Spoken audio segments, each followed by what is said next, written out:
ബ്രഹ്മാനന്ദം പരമസുഖദം കേവലം ജ്ഞാനമൂർത്തിം ദ്വന്ദ്വാതീതം ഗഗനസദൃശം തത്വമസ്യാദിലക്ഷ്യം ഏകം നിത്യം വിമലമജലം സർവധീ സാക്ഷിഭൂതം ഭാവാതീതം ത്രിഗുണരഹിതം സദ്ഗുരും തം നമാമി. ഭാവാതീതം ത്രിഗുണരഹിതം സദ്ഗുരും തം നമാമി.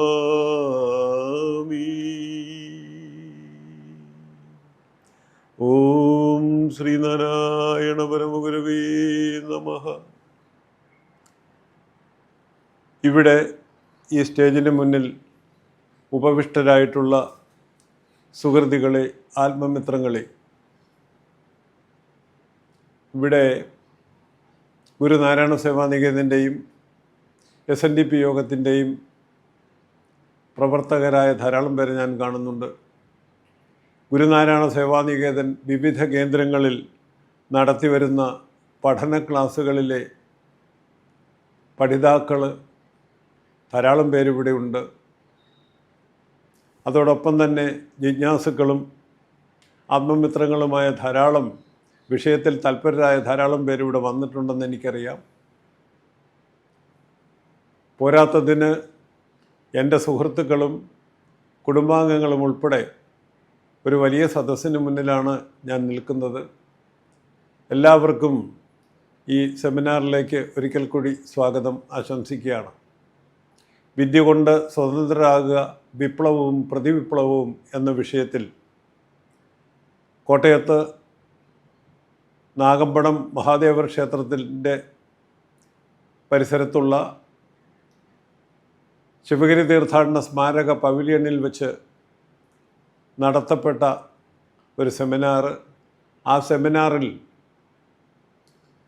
വിദ്യ കൊണ്ട് സ്വതന്ത്രരാകുക, വിപ്ലവവും പ്രതിവിപ്ലവവും എന്നുള്ള വിഷയം അവതരിപ്പിച്ച് ഉള്ളവൻ CA ശിവരാമൻ ന്യൂഡൽഹി നടത്തിയ സാമാന്യം ദൈർഘ്യമുള്ള പ്രഭാഷണത്തിൻ്റെ വീഡിയോഗ്രാഫി S3 മീഡിയ കോട്ടയം രേഖപ്പെടുത്തുകയും അതിനെ അടിസ്ഥാനമാക്കി സാമാന്യം ദൈർഘ്യമുള്ള ഈ വിഷയം 5 ഭാഗങ്ങളായി 5 പ്രഭാഷണങ്ങളായി നിങ്ങളുടെ മുമ്പിൽ നവമാധ്യമങ്ങളിൽ അപ്ലോഡ് ചെയ്യാൻ വേണ്ടി രൂപപ്പെടുത്തിയിരിക്കുകയാണ്. അതിൻ്റെ ആദ്യത്തെ ഭാഗത്തിൽ ഈ വിഷയം സംബന്ധിച്ച് സാമാന്യം ദൈർഘ്യമുള്ള ഒരു വിഷയം, അത്ര സാധാരണമല്ലാത്ത ഒരു വിഷയം, അതിനൊരു ആമുഖമായി ആദ്യത്തെ ഭാഗത്തിൽ നമ്മൾ പ്രധാനപ്പെട്ട പല കാര്യങ്ങളും ഇവിടെ ഉന്നയിക്കുകയുണ്ടായി. നാം ഇതുവരെ ഇതിൻ്റെ ഒന്നാം ഭാഗത്ത്, അതായത് കഴിഞ്ഞ വീഡിയോയിൽ പറഞ്ഞത് ഈ സെമിനാറിൻ്റെ ഒരു ആമുഖമാണെന്ന് കരുതിയാൽ മതി. വിദ്യാഭ്യാസ വിപ്ലവമാണ് കേരളത്തെ നവോത്ഥാനത്തിൽ എത്തിച്ചത് എന്ന് നാം അവിടെ സൂചിപ്പിക്കുകയുണ്ടായി. കേരളത്തിൽ മാത്രം നടന്ന വിദ്യാഭ്യാസ വിപ്ലവം ഇന്ന് പാതി വഴിയിലാണ്. അത് പൂർത്തിയായാലേ നവോത്ഥാനം വിജയിക്കുകയുള്ളൂ എന്നും വെളിവാക്കി ഇവിടെ കഴിഞ്ഞ ഭാഗത്തിൽ. ഒരപ്രഖ്യാപിതവും ശക്തവുമായ പ്രതിവിപ്ലവം ഇവിടെ നടക്കുന്നു, വിദ്യാഭ്യാസ വിപ്ലവത്തിനെതിരെ ഒരു പ്രതിവിപ്ലവം ഇവിടെ നടക്കുന്നു എന്നും വെളിപ്പെടുത്തി. അത് നമ്മെ എങ്ങോട്ടാണ് കൊണ്ടുപോവുക എന്നുള്ള ഒരു സാമാന്യ ധാരണയും ഇവിടെ പറഞ്ഞു വെച്ചു. നവോത്ഥാനത്തെ പാളം തെറ്റിച്ച് പരാജയപ്പെടുത്തും എന്ന് പറഞ്ഞു വെച്ചു. നവോത്ഥാനത്തെ പാതി വഴിയിൽ പരാജയപ്പെടുത്താനുള്ള ഒരു വലിയ ഉദ്യമമാണ് ഇവിടെ നടക്കുന്നത്. ദൂരവ്യാപകമായ ഭവിഷ്യത്തുകളുള്ള ഈ ഉദ്യമത്തെ എങ്ങനെയാണ് പ്രതിരോധിക്കേണ്ടത് എന്നുള്ള കാര്യത്തെക്കുറിച്ചൊക്കെ നമുക്ക് ചർച്ച ചെയ്യേണ്ടിയിരിക്കുകയാണ്. പക്ഷേ ആദ്യമായി എന്താണ് കേരള മാതൃക അഥവാ കേരള നവോത്ഥാനം എന്ന് നാം വിവക്ഷിക്കുന്നതെന്ന് സാമാന്യ രൂപത്തിൽ ഇവിടെ വിശദീകരിക്കാനുള്ള ഒരു ശ്രമമാണ് ഇത് നടത്തുക. ഇവിടെ വിദ്യാഭ്യാസം സംബന്ധിച്ച ഗുരുവചനമുണ്ട്, വിപ്ലവമുണ്ട്, പ്രതിവിപ്ലവമുണ്ട്. ഗുരുവചനവും ആ രംഗത്ത് ഗുരു ആവിഷ്കരിച്ച ബൃഹത്തും മഹത്തുമായ സമഗ്രവുമായ കർമ്മ പരിപാടികളുണ്ട്. SNDP യോഗവും മറ്റു സാമൂഹ്യ സംഘടനകളും ക്രിസ്ത്യൻ മിഷനുകളും ഏറ്റെടുത്ത പരിപാടികളുണ്ട്. ഇതെല്ലാം കൂടെ സമ്മേളിച്ചപ്പോഴാണ് കേരള നവോത്ഥാനത്തിലേക്ക് കാലെടുത്ത് വച്ചത്. വിപ്ലവം വിവരിച്ചാലേ പ്രതിവിപ്ലവം പ്രസക്തമാകൂ. പ്രതിവിപ്ലവത്തിൻ്റെ പ്രസക്തി അനുവാചകർക്ക് ബോധ്യപ്പെടണമെങ്കിൽ ആദ്യം വിപ്ലവം വിവരിക്കേണ്ടതുണ്ട്. അതായത് ഈ വിഷയത്തെ നമുക്ക് പടിപടിയായി സമീപിക്കേണ്ടിയിരിക്കുകയാണ്. പടിപടിയായി വിവരിച്ചാലേ അല്പം സങ്കീർണമെന്ന് നമുക്ക് കരുതേണ്ട ഈ വിഷയത്തെക്കുറിച്ച് എളുപ്പത്തിലൊരു സാമാന്യ ധാരണ അനുവാചകരിൽ എത്തിക്കാൻ എനിക്ക് കഴിയുമെന്ന് എനിക്ക് നല്ല ഉറപ്പുണ്ട്.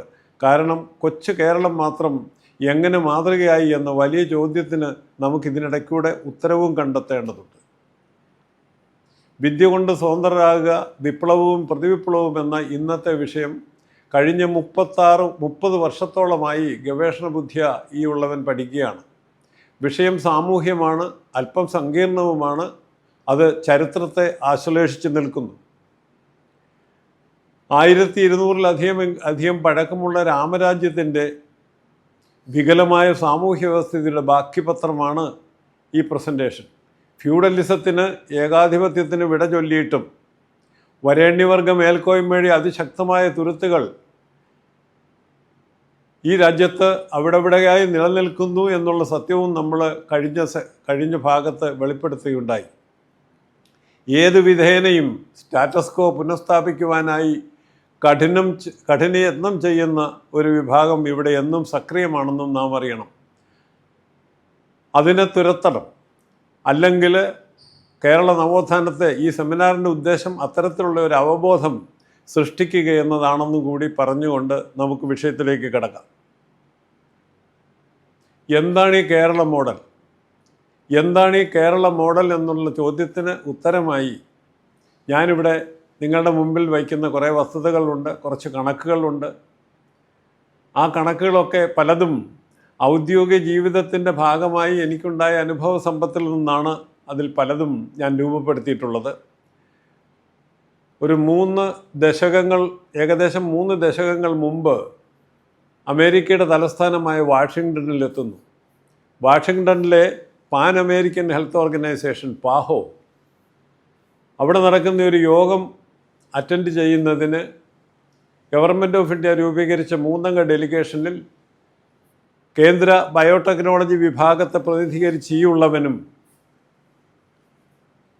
മിനിസ്ട്രി ഓഫ് ഹെൽത്തിൽ നിന്നും, അതായത് കേന്ദ്ര ആരോഗ്യ മന്ത്രാലയത്തിൽ നിന്ന് 2 സീനിയർ ഉദ്യോഗസ്ഥന്മാരും ഉൾപ്പെടുന്ന ഒരു 3-അംഗ ഡെലിഗേഷൻ്റെ ഭാഗമായാണ് ഞങ്ങൾ വാഷിങ്ടണിൽ എത്തിയിട്ടുള്ളത്. അവിടെ global advisory group meeting on immunization നടക്കുകയാണ് ലോക ആരോഗ്യ സംഘടനയുടെ നേതൃത്വത്തിൽ. ഈ പാൻ അമേരിക്കൻ ഹെൽത്ത് ഓർഗനൈസേഷൻ ലോക ആരോഗ്യ സംഘടനയുടെ അമേരിക്കയിലെ ഹെഡ്ക്വാർട്ടേഴ്സാണ്. അവിടെ global advisory meeting on immunization ഒരു യോഗം നടക്കുകയാണ്. 140 രാജ്യങ്ങളിൽ നിന്നായി ഏതാണ്ട് 400ഓളം ഡെലിഗേറ്റ്സ്, വിദഗ്ധരും ഭരണാധികാരികളും ഈ പ്രോഗ്രാം കൈകാര്യം ചെയ്യുന്നവരുമൊക്കെ ആയ പ്രധാനികളായ ആളുകൾ എത്തുന്ന ഒരു വലിയ യോഗം. 400ഓളം ഡെലിഗേറ്റ്സ്, അതിൽ 3 പേര് ഇന്ത്യയിൽ നിന്നാണെന്ന് ഞാൻ പറഞ്ഞു. ഈ യോഗത്തിൻ്റെ ഉദ്ദേശം എന്താണെന്ന് വെച്ചാൽ, ലോക ആരോഗ്യ സംഘടനയുടെ മേൽനോട്ടത്തിൽ ലോകവ്യാപകമായി കുട്ടികളിൽ സാധാരണ കാണുന്ന 6 രോഗങ്ങൾക്കെതിരെ, ഏതാണ് ഈ 6 രോഗങ്ങൾ?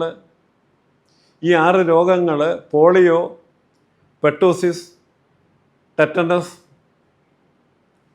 Diphtheria, tuberculosis and measles. Polio, diphtheria, pertussis, tetanus, measles and tuberculosis. ഈ 6 രോഗങ്ങൾ കുട്ടികളിൽ സർവ്വസാധാരണമായി ലോകമെങ്ങും കാണുന്ന 6 രോഗങ്ങളാണ്. ഈ രോഗങ്ങൾക്കെതിരെ ഉള്ള വാക്സിനേഷൻ ലോകമെമ്പാടുമുള്ള കുട്ടികൾക്ക് മുഴുവൻ കൊടുക്കാൻ ഉദ്ദേശിച്ചിട്ടുള്ള ഒരു പദ്ധതിയാണ്, ലക്ഷ്യമിട്ടിട്ടുള്ളൊരു പദ്ധതിയാണ് ലോക ആരോഗ്യ സംഘടനയുടെ നേതൃത്വത്തിൽ ലോകമെമ്പാടും നടന്നുകൊണ്ടിരിക്കുന്നത്. ആ യോഗത്തിൻ്റെ ആദ്യത്തെ ദിനത്തിൽ രാവിലെ 10 മണിക്ക് തന്നെ സമ്മേളനം ഉദ്ഘാടനം ചെയ്തുകൊണ്ട് WHO ഒരു ഉന്നതൻ ഗ്ലോബൽ റിവ്യൂ അവതരിപ്പിക്കുകയാണ്. ആഗോള തലത്തിൽ ഈ പ്രോഗ്രാം എവിടെ എത്തി നിൽക്കുന്നു, ഇതിൻ്റെ പ്രശ്നങ്ങൾ എന്താണ്, ഇതിൻ്റെ നന്മകൾ എന്താണ്, തിന്മകൾ എന്താണ്, ഉപലബ്ധികൾ എന്താണ്, ഇതെല്ലാം വിലയിരുത്തുന്നതിന് ഈ പ്രോഗ്രാം ഏതാണ്ട് 20-22 വർഷം നടന്നപ്പോൾ ഒരു അവലോകന യോഗമാണ് ഈ നടക്കുന്നത്. 400 പ്രതിനിധികൾ 140 രാജ്യങ്ങളിൽ നിന്ന് എത്തിയിരിക്കുകയാണ്.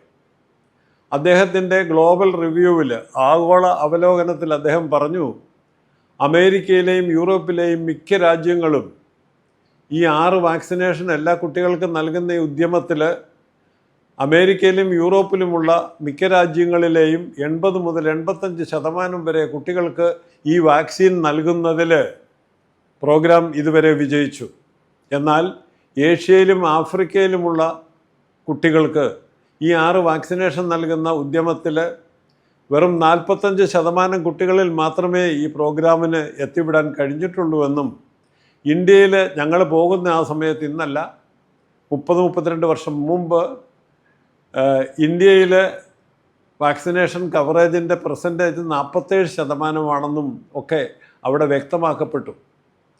ഇത് വിഷയം അറിയുന്ന ഒരാളെന്നുള്ള നിലയ്ക്ക് ഞാൻ ഈ കണക്കുകൾ കേട്ടപ്പോൾ, ഇദ്ദേഹത്തിൻ്റെ ആഗോള അവലോകനം ശ്രദ്ധിച്ചപ്പോൾ എനിക്കൊരു കാര്യം മനസ്സിലായി. അമേരിക്കയിലും യൂറോപ്പിലുമുള്ള മിക്ക രാജ്യങ്ങളിലും 80-85% കുട്ടികളിൽ ഈ വാക്സിൻ എത്തിക്കാൻ കഴിഞ്ഞു. അതൊരു ഒരു വലിയ ഉപലബ്ധി തന്നെ. അദ്ദേഹം ആ കൂടെ ഇതും കൂടെ പറഞ്ഞു, 80-85% കുട്ടികളിൽ ഈ 6 വാക്സിനുകൾ എത്തിക്കാൻ കഴിഞ്ഞപ്പോൾ അവിടെ ഈ രോഗത്തെ വളരെ ഗണ്യമായ രീതിയിൽ ഈ രോഗത്തിൻ്റെ പടർന്നു പിടിക്കുന്നതിനെ തടയാനായി എന്നും അദ്ദേഹം എടുത്തു കാട്ടി. അതേസമയം പക്ഷേ അമേരിക്കയിലും യൂറോപ്പിലുമുള്ള രാജ്യങ്ങൾ എല്ലാം കൂടെ ഒന്നിച്ചു കൂട്ടിയാലും ഏഷ്യയിലും ആഫ്രിക്കയിലുമുള്ള രാജ്യങ്ങളുടെ അത്രയ്ക്ക് വലിയ ഒരു ജനവിഭാഗമല്ലത്. ജനസംഖ്യ കുറവുള്ള രാജ്യങ്ങളാണ് അമേരിക്കയും യൂറോപ്പും ഒക്കെ. ഏഷ്യയിലും ആഫ്രിക്കയിലുമാണ് ലോകത്തെ ഏറ്റവും കൂടുതൽ ആളുകൾ അധിവസിക്കുന്ന ജനനിബിഡമായ പ്രദേശമാണ്. അവിടെ 45% ഈ പ്രോഗ്രാം എത്തിയിട്ടുള്ളൂ. അപ്പം സ്ഥിതി അത്ര അഭികാമ്യമല്ല, ഒരളവിൽ പരിതാപകരമാണ് എന്നാണ് എനിക്ക് തോന്നിയത്. പക്ഷേ അങ്ങനെ പരിതാപകരമായ അഭികാമ്യമല്ലാത്ത ഒരു പരിസ്ഥിതി വിവരിക്കുമ്പോഴും ഈ WHO ഉന്നതൻ, അദ്ദേഹം ഒരു നല്ല മാനേജരാണ്. അദ്ദേഹത്തിൻ്റെ ഈ പ്രസംഗം ഒരു പോസിറ്റീവ് നോട്ടോടുകൂടി അവസാനിപ്പിക്കണമെന്നൊരു നിർബന്ധമുണ്ട്. കാരണം എല്ലാം ശൂന്യം എന്ന് പറഞ്ഞുകൊണ്ടൊരു പ്രസൻറ്റേഷൻ നടത്തിയാൽ ഈ പ്രോഗ്രാം അവിടെ വെച്ച് നിർത്തണമല്ലോ. ഇത് മുമ്പോട്ട് പോകേണ്ട പ്രോഗ്രാമാണ്, ലോകവ്യാപകമായി നടപ്പാക്കേണ്ടതാണ്. ധാരാളം വർഷങ്ങൾ ഇനിയും എടുക്കും അതിൻ്റെ ലക്ഷ്യസ്ഥാനത്തെത്താൻ. അതൊക്കെ അവർക്കറിയാം. അതുകൊണ്ട് ഈ വന്നിരിക്കുന്ന പ്രതിനിധികൾ പ്രധാനികളാണ്, എല്ലാ രാജ്യത്തെയും പ്രതിനിധികളാണ് എത്തിയിരിക്കുന്നത്. അവർക്ക് ഈ പ്രോഗ്രാം മുമ്പോട്ട് കൊണ്ടുപോകാനുള്ള ഒരു ഇൻസെൻറ്റീവ് കൊടുക്കണമെങ്കിൽ ഒരു പോസിറ്റീവ് നോട്ടോടുകൂടി ഈ പ്രസംഗം അവസാനിപ്പിക്കണമെന്നൊരു നല്ല മാനേജരായ സായിപ്പിന് താല്പര്യമുള്ളത് കൊണ്ട് സായിപ്പ് അവിടെ പറഞ്ഞ ഒരു അവസാനത്തെ പ്രസംഗം അവസാനിപ്പിക്കുന്ന ഒരു വാചകമുണ്ട്. അതെനിക്ക് വളരെ ആകർഷകമായിട്ട് തോന്നി. എന്നെ അത് വളരെ പിടിച്ചു കുലുക്കിയ ഒരു വാചകമാണ്. അദ്ദേഹം പ്രസംഗം അവസാനിപ്പിക്കുന്ന ഇങ്ങനെ പറഞ്ഞുകൊണ്ടാണ്, however there is a silver lining in the horizon. ചക്രവാളത്തിൽ ഇങ്ങനെയുള്ള ഒരു മങ്ങിയ ചക്രവാളമാണെങ്കിലും ആ ചക്രവാളത്തിൽ ഒരു രജതരേഖ കാണാൻ കഴിയും. Hour there is a silver lining in the horizon. അതെന്താണ് ഈ സിൽവർ ലൈനിങ് എന്ന് പറയുകയാണ്, ഈ രജതരേഖ എന്താണെന്ന് പറയുകയാണ്. The southern most state of India, Kerala. The southernmost state of India, Kerala, had achieved the vaccination targets very well. However, there is a silver lining in the horizon. ഈ മങ്ങിയ ചക്രവാളത്തിലും നിങ്ങൾക്കൊരു രജതരേഖ കാണാൻ കഴിയും. അത് എന്താണെന്ന് വെച്ചാൽ, ഇന്ത്യയുടെ തെക്കേ അറ്റത്തെ ചെറിയ സംസ്ഥാനമായ കേരളം വാക്സിനേഷൻ നിശ്ചയിച്ചിട്ടുള്ള ടാർഗറ്റ്സ് എല്ലാം നേടിയെടുത്ത് കഴിഞ്ഞിരിക്കുന്നു. അതൊരു വലിയ മെസ്സേജാണ് അദ്ദേഹം തരുന്നത്. കാരണം ഇന്ത്യ ഉൾപ്പെടുന്ന ഏഷ്യയിലെയും ആഫ്രിക്കയിലെയും രാജ്യങ്ങളിലാണ് ഈ പ്രോഗ്രാം ഒരർത്ഥത്തിൽ പരിതാപകരമായ നിലയിൽ ഇപ്പോൾ നിൽക്കുന്നത്. അത് മാറ്റിയെടുക്കാൻ പറ്റുമെന്നുള്ള ഒരു ലക്ഷ്യബോധം ഇതിൻ്റെ പ്രധാനികളായ പ്രോഗ്രാം നടത്തിപ്പുകാർ മുഴുവൻ അവിടെ വന്നിട്ടുണ്ട്. അവരുടെ മുമ്പിൽ ഈ ലക്ഷ്യത്തിലെത്താൻ നമുക്ക് ശ്രമിച്ചാൽ പറ്റുമെന്നുള്ളതിനൊരു പ്രധാന തെളിവായി കേരളത്തെ ഒരു ഉദാഹരണമാക്കി ഒരു രജതരേഖയായി അദ്ദേഹം ചിത്രീകരിക്കുകയാണ്. ഒരു മലയാളിയായ ഞാൻ ആ 400 പേര് 400 ഡെലിഗേറ്റ്സ് 140 രാജ്യങ്ങളിൽ നിന്ന് വാഷിങ്ടണിൽ ആ യോഗത്തിൽ വന്നിരിക്കുമ്പോൾ അതിലൊരു മലയാളി ഞാൻ മാത്രമേ ഉള്ളൂ. എൻ്റെ സംസ്ഥാനത്തെക്കുറിച്ച്, കേരളത്തെക്കുറിച്ച് ഇത്ര രജതരേഖയാണെന്നൊരു സായിപ്പ് അവിടെ പ്രകീർത്തിച്ചപ്പോൾ സത്യത്തിൽ ഞാൻ രോമാഞ്ചപുളകിതനായിപ്പോയി. ഇത് പറയുമ്പോൾ ഒരു ചെറിയ തമാശ പറയാൻ തോന്നുകയാണത്. പറയാമല്ലോ അല്ലേ? അല്പം കഠിനമായ ഒരു വിഷയം ചർച്ച ചെയ്യുമ്പോൾ അല്പം തമാശ കൂടിയാകാം. ഞാനൊക്കെ എറണാകുളം മഹാരാജാസ് കോളേജിൽ പോസ്റ്റ് ഗ്രാജുവേഷന് പഠിക്കുമ്പോൾ ഉച്ച കഴിഞ്ഞ് എല്ലാ ദിവസവും ഞങ്ങൾക്ക് പ്രാക്ടിക്കലാണ്. സയൻസ് വിഷയമായതുകൊണ്ട് പ്രാക്ടിക്കലാണ്. അപ്പോൾ ആ പ്രാക്ടിക്കലിനുള്ള എക്സ്പെരിമെൻ്റ് എന്ത് ചെയ്യണമെന്ന് പ്രൊഫസർ പറഞ്ഞിട്ട് അദ്ദേഹം പിന്നെ വരത്തില്ല ക്ലാസ്സിലേക്ക്. സീനിയർ സ്റ്റുഡൻസാണ് ഞങ്ങൾ. അപ്പം ഞങ്ങൾ ആ ക്ലാസ് വേണ്ട പോലെ ചെയ്തുകൊള്ളുമെന്ന് വെച്ചിട്ട് അങ്ങോട്ട് ആരും വരാറില്ല. അപ്പോൾ എൻ്റെ കൂടെ പഠിക്കുന്ന സഹപാഠികളായിട്ടുള്ളവരെല്ലാവരും തന്നെ എന്നെക്കാളും സാമ്പത്തികമായി വളരെ മുന്നിൽ നിൽക്കുന്നവരാണ്. അവരിൽ ചിലർ ഭയങ്കരമായിട്ട് സമ്പത്തുള്ളവർ കുടുംബങ്ങളിൽ നിന്നാണ്. അവരൊക്കെ ആ കാലയളവിൽ എറണാകുളത്ത് ശ്രീധർ എന്ന് പറയുന്ന ഒരു സിനിമ തിയേറ്റർ ആരംഭിച്ചു. അത് ഫുള്ളി എയർ കണ്ടീഷനായിരുന്നു. അന്നതൊരു വലിയ വാർത്തയാണ്, അന്നൊരു വലിയ കാര്യമാണ്. അപ്പോൾ ആ തിയേറ്ററിൽ ഇംഗ്ലീഷ് സിനിമയാണ് കൂടുതലും വരിക. അവിടെ പോയി ഇംഗ്ലീഷ് സിനിമ കണ്ടു എന്ന് പറയുന്ന ഒരു വലിയ ഗമയാണ്. അപ്പോൾ എൻ്റെ ക്ലാസ്സിലുള്ള ഈ ആളുകളിൽ ചിലരെ കാശുള്ളവർ പ്രാക്ടിക്കലിൻ്റെ സമയത്ത് അവിടെ നിന്ന് മുങ്ങി ശ്രീധർ തിയേറ്ററിൽ പോയി ഏതെങ്കിലും ഒരു ഇംഗ്ലീഷ് സിനിമ കണ്ടിട്ട് തിരിച്ചു വന്നിട്ട് ഞങ്ങളുടെ അടുത്ത് വീം പഠിക്കും. 1.5 മണിക്കൂർ നേരമൊക്കെ ഉള്ളൂ ഇംഗ്ലീഷ് സിനിമ. അത് കണ്ടിട്ട് വന്ന് വീം പഠിക്കും. ആ ഹീറോ അപ്പോഴവിടെ പറഞ്ഞ ഡയലോഗ് കേട്ട് കഴിഞ്ഞാൽ രോമാഞ്ചം കൊണ്ടുപോയി എന്ന് അങ്ങേരെ ഒരിക്കൽ പറഞ്ഞു. അപ്പോൾ ഇത് കേൾക്കുന്നത് നമുക്ക് വലിയ ഇഷ്ടമൊന്നുമല്ല. കാരണം ഇത് കാശുള്ളവൻ്റെ ഒരു കളി നമ്മളുടെ അടുത്ത് വന്നിട്ട് നമ്മളെ കൊച്ചാക്കാണിത് പറഞ്ഞ്. നിനക്കൊന്നും ഇത് കാണാൻ പറഞ്ഞിട്ടില്ല, എനിക്കേ പറഞ്ഞിട്ടുള്ളൂ എന്നൊരു തോന്നൽ അതിൽ വരുന്നത് കൊണ്ട് നമുക്കത് കേട്ടിരിക്കാൻ അത്ര സുഖമൊന്നുമില്ല. അപ്പോൾ ഇവൻ രോമാഞ്ചം കൊണ്ടുവന്ന് പറഞ്ഞപ്പം ഞാൻ തിരിച്ച് ചുമ്മാ തമാശയായിട്ട് കൂട്ടുകാരുടെ മുമ്പിൽ വെച്ച് അവരോട് ചോദിച്ചു, അപ്പോൾ രോമമില്ലാത്തവൻ എങ്ങനെയാണ് രോമാഞ്ചം കൊള്ളുക? ഇത് കേട്ടപ്പം എല്ലാവരും പൊട്ടിച്ചിരിച്ചു. അങ്ങേരുടെ അല്പം അത് മോശമായി തോന്നി. അങ്ങനെ ഒരു കമൻറ്റ് എൻ്റെ ഇതിൽ കേൾക്കാനത് പ്രതീക്ഷിച്ചില്ല. അത് കേട്ടിട്ട് അദ്ദേഹത്തിന് വിഷമമായി. അപ്പം ഇത് പറഞ്ഞത് എന്തിനാണെന്ന് വെച്ചാൽ പിന്നെ ഒരു 30 ദിവസം, ഒരു 3 മാസത്തേക്ക് ആ മനുഷ്യൻ എന്നോട് മിണ്ടിയിട്ട് പോലുമില്ല ഈ ഒരു കാര്യത്തിന്. കൂട്ടുകാരുടെ കൂടെ, അതും ഞങ്ങൾ 2 ആണുങ്ങൾ ഒഴിച്ചാൽ ബാക്കി ഉള്ളതെല്ലാം പെൺകുട്ടികളാണ്. അവരുടെ മുമ്പിൽ വെച്ച് അവനെ ഞാൻ കൊച്ചാക്കി എന്നുള്ള ആ ഒരു ഇഷ്ടക്കേടിൽ എന്നോട് 3 മാസത്തോളം മിണ്ടാതിരുന്നു ഈ മാന്യൻ. പക്ഷേ ഞാനിത് പറഞ്ഞത് എന്താണെന്ന് വെച്ചാൽ രോമമില്ലാത്ത എനിക്ക് പോലും പാഹോയിൽ global advisory group meeting on ഇമ്മ്യൂണൈസേഷനിൽ ഇരിക്കുമ്പോൾ രോമമില്ലാത്ത എനിക്ക് പോലും രോമാഞ്ചം ഉണ്ടായി എന്നാണ് അദ്ദേഹത്തിൻ്റെ ഈ സ്റ്റേറ്റ്മെൻറ്റ് കേട്ടപ്പോൾ. However, there is a silver lining in the horizon. The southernmost state of India, Kerala, had achieved the vaccination targets very well. കേരളത്തിൽ ഇത് സംഭവിക്കുമെങ്കിൽ ഇന്ത്യയിലെ മറ്റ് സംസ്ഥാനങ്ങളിലും ഇത് സംഭവിപ്പിക്കാവുന്നതാണ്. ഇന്ത്യയിൽ ഇത് സംഭവിക്കുമെങ്കിൽ ഇന്ത്യയിലെ കാര്യം പ്രധാനമാണ്. കാരണം എന്തെന്ന് വെച്ചാൽ ലോക ജനസംഖ്യയുടെ ഏതാണ്ട് 17-18% അധിവസിക്കുന്നത് ഈ രാജ്യത്താണ്. ഇവിടെ എന്ത് നടക്കുന്നു എന്നുള്ളത്, ഇത്ര വലിയ ജനസംഖ്യയുള്ള ഈ രാജ്യത്ത് എന്ത് സംഭവിക്കുന്നു എന്നുള്ളത് ലോകത്തിന് പ്രധാനമാണ്. അപ്പോൾ കേരളത്തിൽ എന്ത് സംഭവിക്കുന്നു എന്നുള്ളത് ഇന്ത്യയിൽ എന്ത് സംഭവിക്കാൻ പോകുന്നു എന്നുള്ളതിൻ്റെ നാന്ദിയാണ്. ആ അർത്ഥത്തിലാണ് അദ്ദേഹം കേരളത്തെ ഒരു രജതരേഖയായി വിവരിച്ചത്. എനിക്ക് രോമാഞ്ചം തോന്നി. അപ്പം വള്ളത്തോൾ മഹാകവി എഴുതിയ 2 ലൈനാണ് എൻ്റെ മനസ്സിൽ. പ്രസിദ്ധമായ 2 ലൈനുണ്ട്. അത് വന്നു: ഭാരതം എന്ന പേർ കേട്ടാൽ അഭിമാനപൂരിതമാകണം അന്തരംഗം, കേരളം എന്ന പേർ കേട്ടാൽ തിളയ്ക്കണം ചോര എന്നാണ് അദ്ദേഹം എഴുതിയേക്കുന്നത്. ഭാരതം എന്ന പേർ കേട്ടാൽ അഭിമാനപൂരിതമാകണമെന്ന് വള്ളത്തോൾ മഹാകവി എഴുതിയത് കാണാതെ പഠിച്ചു വെച്ചിരിക്കുന്ന, അക്ഷരാർത്ഥത്തിൽ അതിൽ വിശ്വസിച്ചിരുന്ന ഞാൻ പാഹോയിൽ വാഷിങ്ടണിലിരുന്ന് ഈ സായിപ്പിൻ്റെ പ്രസംഗം കേട്ടപ്പോൾ, കേരളത്തെക്കുറിച്ച് അദ്ദേഹം പറഞ്ഞത് കേട്ടപ്പോൾ, ഭാരതം എന്ന പേർ കേട്ടിട്ട് എനിക്ക് അഭിമാനമൊന്നും തോന്നിയില്ല. കാരണം 47% നിൽക്കുകയാണ് വാക്സിനേഷൻ കവറേജ്. പക്ഷേ കേരളത്തെക്കുറിച്ച് അദ്ദേഹം പറഞ്ഞത് കേട്ടപ്പോൾ എനിക്ക് അഭിമാനപൂരിതമായി. അപ്പം വള്ളത്തോൾ എഴുതിയത് തിരുത്തി എഴുതേണ്ടതാണെന്ന് പോലും എനിക്ക് തോന്നി. കേരളമെന്ന പേർ കേട്ടാൽ അഭിമാനപൂരിതമാകും, ആകണം അന്തരംഗമെന്ന് പാടണമെന്ന് തോന്നി. പക്ഷേ വള്ളത്തോളിൻ്റെ പിന്നത്തെ 2 ലൈൻ വായിക്കുമ്പോൾ അന്നും ഇന്നും എന്നും എനിക്ക് ആശയക്കുഴപ്പമാണ്. കേരളം, ഭാരതമെന്ന പേർ കേട്ടാൽ അഭിമാനപൂരിതമാകണം അന്തരംഗം, കേരളമെന്ന പേർ കേട്ടാൽ തിളയ്ക്കണം ചോരയെന്നാണ് പറയുക. കേരളമെന്ന് കേൾക്കുമ്പോൾ എന്തിനാണ് ഈ ചോര തിളയ്ക്കുന്നത്? മഹാകവി ഇങ്ങനെ പറഞ്ഞതുകൊണ്ടാണെന്ന് അറിയത്തില്ല. ഇപ്പോൾ കേരളത്തിൽ എന്തിനും ഏതിനും എല്ലാത്തിനും ആളുകളുടെ ചോര അങ്ങനെ എളുപ്പം അങ്ങ് തിളയ്ക്കുന്ന ഒരു അവസ്ഥയാണ് ഇപ്പോൾ ഉള്ളത്. അത് നമുക്ക് നല്ലതല്ല, ആരോഗ്യത്തിന് നല്ലതല്ല, ഈ രാജ്യത്തിന്. അങ്ങനെയുള്ളൊരു പരിസ്ഥിതിയിൽ അവിടെ പിറ്റേ ദിവസം, ഈ പാഹോയിലെ യോഗത്തിൻ്റെ പിറ്റേ ദിവസം കേന്ദ്ര ആരോഗ്യ മന്ത്രാലയത്തിലെ ഒരു ഉന്നതയായ സ്ത്രീ,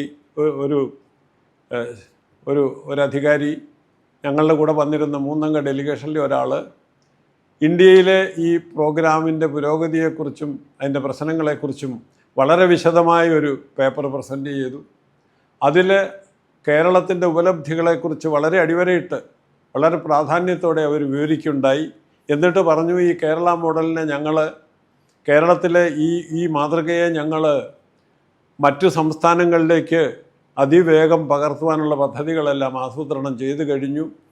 കേരളത്തിനിങ്ങനെ ഒരു ഉപലബ്ധി ഉണ്ടായത് കേരളത്തിലെ ഉയർന്ന സാക്ഷരതയാണ്. ഇതാ ഈ സ്ലൈഡിൽ നിങ്ങൾക്കത് വായിക്കാം.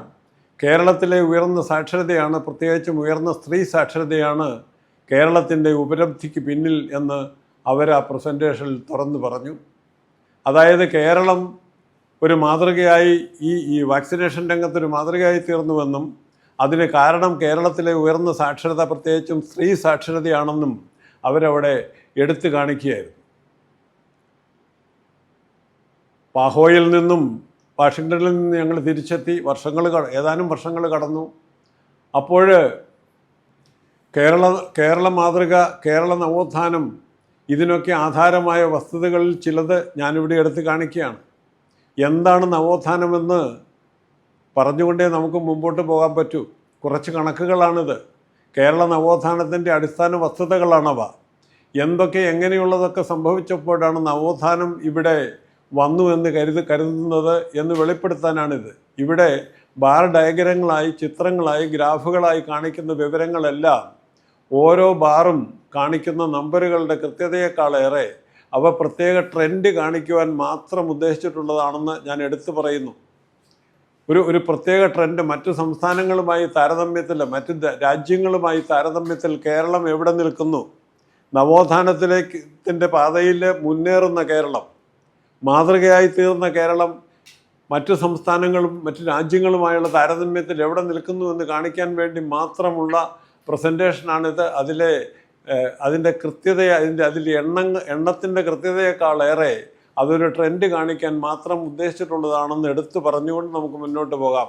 അന്യ സംസ്ഥാനങ്ങളും കേരളവുമായുള്ള അന്നത്തെ അന്തരത്തെ ചിത്രീകരിക്കുക മാത്രമാണ് ഉദ്ദേശം. എണ്ണത്തിൻ്റെ കൃത്യതയേക്കാളേറെ ആശയ സംവേദനമാണ് പ്രധാനം, ട്രെൻഡ് കാണിക്കുക എന്നുള്ളതാണ് പ്രധാനം എന്നെടുത്ത് പറയുകയാണ്.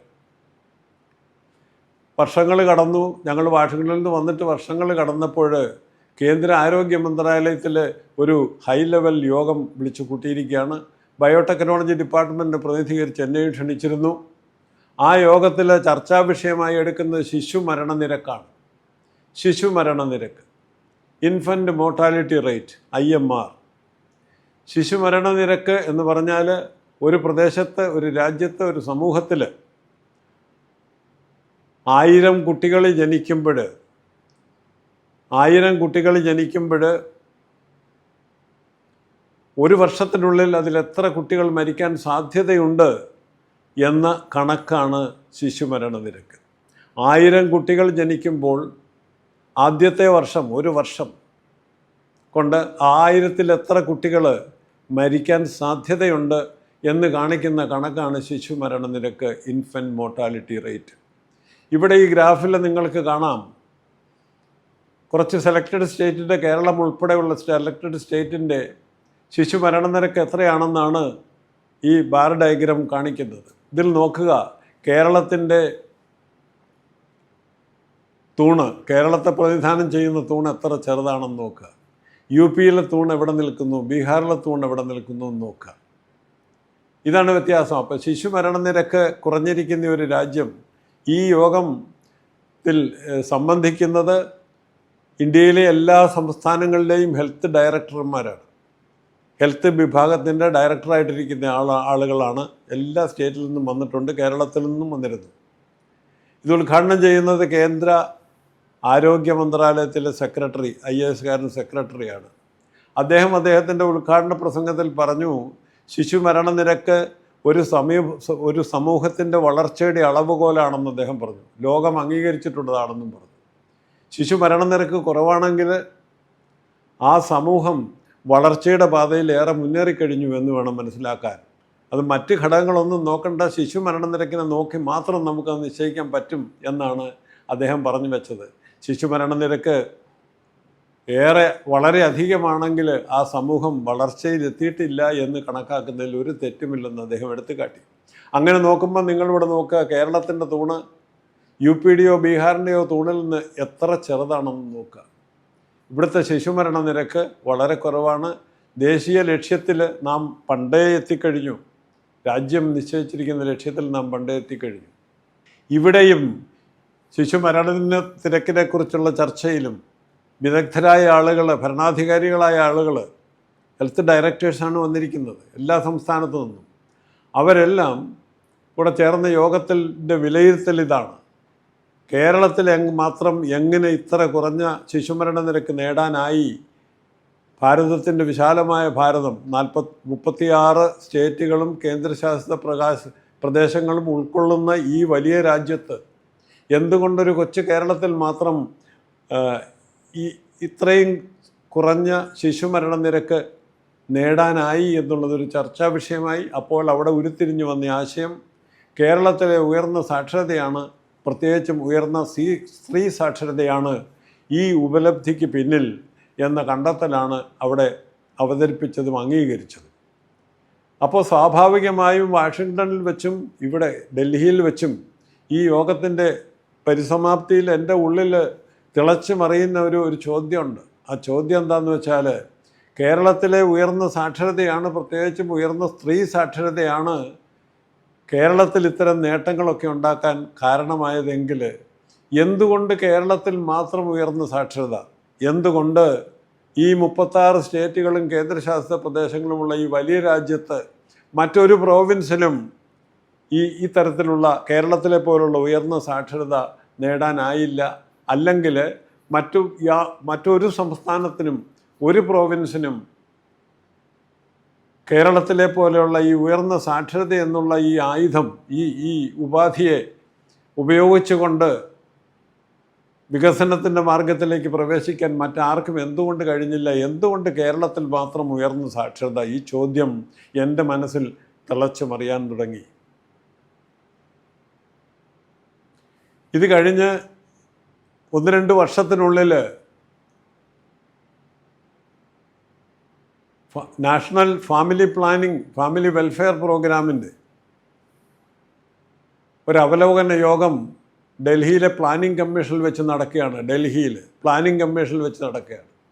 ആ യോഗത്തിൽ അത് ഉദ്ഘാടനം ചെയ്യുന്നത് അന്നത്തെ പ്രധാനമന്ത്രിയായിരുന്ന മൻമോഹൻ സിംഗ് ആണ്. ആ യോഗത്തിൽ പങ്കെടുക്കാനായി ക്ഷണിച്ചിട്ടുള്ളത് എല്ലാ സ്റ്റേറ്റുകളിലെയും ആരോഗ്യമന്ത്രിമാരെയാണ്, ഹെൽത്ത് മിനിസ്റ്റേഴ്സ്. ഡൽഹിയിലെ പ്ലാനിംഗ് കമ്മീഷനിൽ വെച്ച് നാഷണൽ ഫാമിലി വെൽഫെയർ പ്രോഗ്രാമിൻ്റെ ഒരു അവലോകന യോഗം നടക്കുന്നു. ആ യോഗത്തിൽ പങ്കെടുക്കാൻ വേണ്ടി ക്ഷണിക്കപ്പെട്ടിരിക്കുന്നത് മുഴുവൻ എല്ലാ സ്റ്റേറ്റുകളിലെയും ഹെൽത്ത് മിനിസ്റ്റർമാരാണ്. ഒരു ഹൈ ലെവൽ മീറ്റിംഗ് ആണ്. അത് ഉദ്ഘാടനം ചെയ്യുന്നത് അന്നത്തെ പ്രധാനമന്ത്രിയായിട്ടുള്ള ഡോക്ടർ മൻമോഹൻ സിംഗ് ആണ്. ആ യോഗത്തിലേക്ക് കേന്ദ്ര ബയോടെക്നോളജി വിഭാഗത്തിൻ്റെ പ്രതിനിധാനം ചെയ്ത് എന്നെയും ക്ഷണിച്ചിരുന്നു.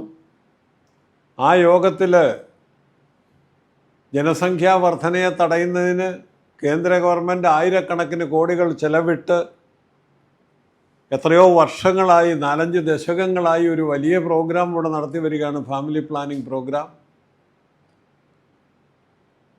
അത് ആയിരക്കണക്കിന് കോടികളുടെ പിൻബലത്തിൽ നടത്തിയ പ്രോഗ്രാം എവിടെ നിൽക്കുന്നു, അതിൻ്റെ ഉപലബ്ധികൾ എന്ത്, അതിൻ്റെ പ്രശ്നങ്ങളെന്ത്, എന്ത് നേടി, എന്ത് നേടാനായില്ല, ഇതൊക്കെ വിലയിരുത്തുന്നതിന് വേണ്ടി ഒരു ഹൈ ലെവൽ റിവ്യൂ മീറ്റിംഗ് നടക്കുകയാണ്. പ്രധാനമന്ത്രിയാണ് അത് ഉദ്ഘാടനം ചെയ്യുന്നത്. ആ യോഗത്തിലും കേരളത്തിൻ്റെ നില വളരെ ഗംഭീരമായി അവതരിപ്പിക്കപ്പെട്ടു.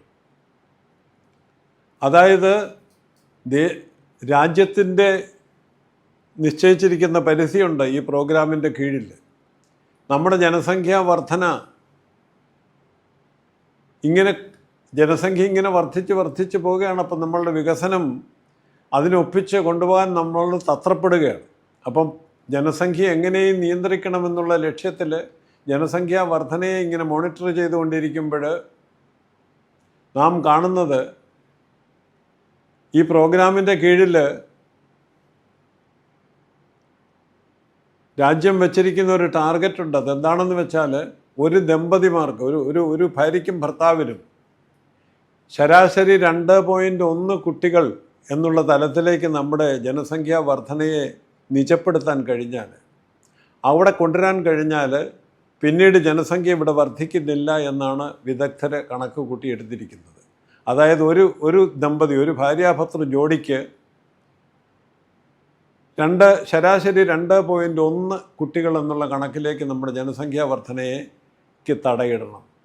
അങ്ങനെ ആയാൽ പിന്നെ നമ്മുടെ ജനസംഖ്യ കൂടത്തില്ല, ഒരു ലെവലിൽ ഇങ്ങനെ നിൽക്കും എന്ന് കണ്ടെത്തി അവിടെ എത്താനാണ് ഈ പ്രോഗ്രാം ശ്രമിക്കുന്നത്. ആയിരക്കണക്കിന് കോടികൾ ചെലവിട്ട് ഒരു വലിയ പ്രോഗ്രാം ഗവൺമെൻറ് ഓഫ് ഇന്ത്യ നടത്തി വരുന്നു. ഇവിടെ വരുമ്പോഴും നോക്കുക, 2.1 ശരാശരി ഒരു ദമ്പതിമാർക്ക് 2.1 എന്ന കണക്കിൽ ജനസംഖ്യാ വർധനയെ നിജപ്പെടുത്തണമെന്ന് ഞാൻ പറഞ്ഞു. അത് കേരളത്തിൻ്റെ കാര്യം വന്നപ്പോൾ നിങ്ങൾ നോക്കുക, ലാസ്റ്റ് തൂണ് നോക്കുക, കേരളത്തിൻ്റെത് 2.1 നിന്ന് താന്ന് 1.8 നിൽക്കുകയാണ്. നെഗറ്റീവ് ഗ്രോത്താണ്. അതായത് ഒരു ദമ്പതി, ഒരു ജോഡിക്ക് 2.1 സ്ഥാനത്ത് കേരളത്തിൽ 1.8 ഉള്ളൂ. അതായത് കേരളം വർഷങ്ങൾ മുമ്പേ ഈ മൊത്തം രാജ്യത്തിന് നിശ്ചയിച്ചിരിക്കുന്ന ആ പരിധി കടന്ന് പിന്നെയും അതിനെ മറികടന്ന് പുറകോട്ട് പോയിരിക്കുന്നു. വലിയ ഉപലബ്ധിയാണ് കേരളത്തിൻ്റേത്.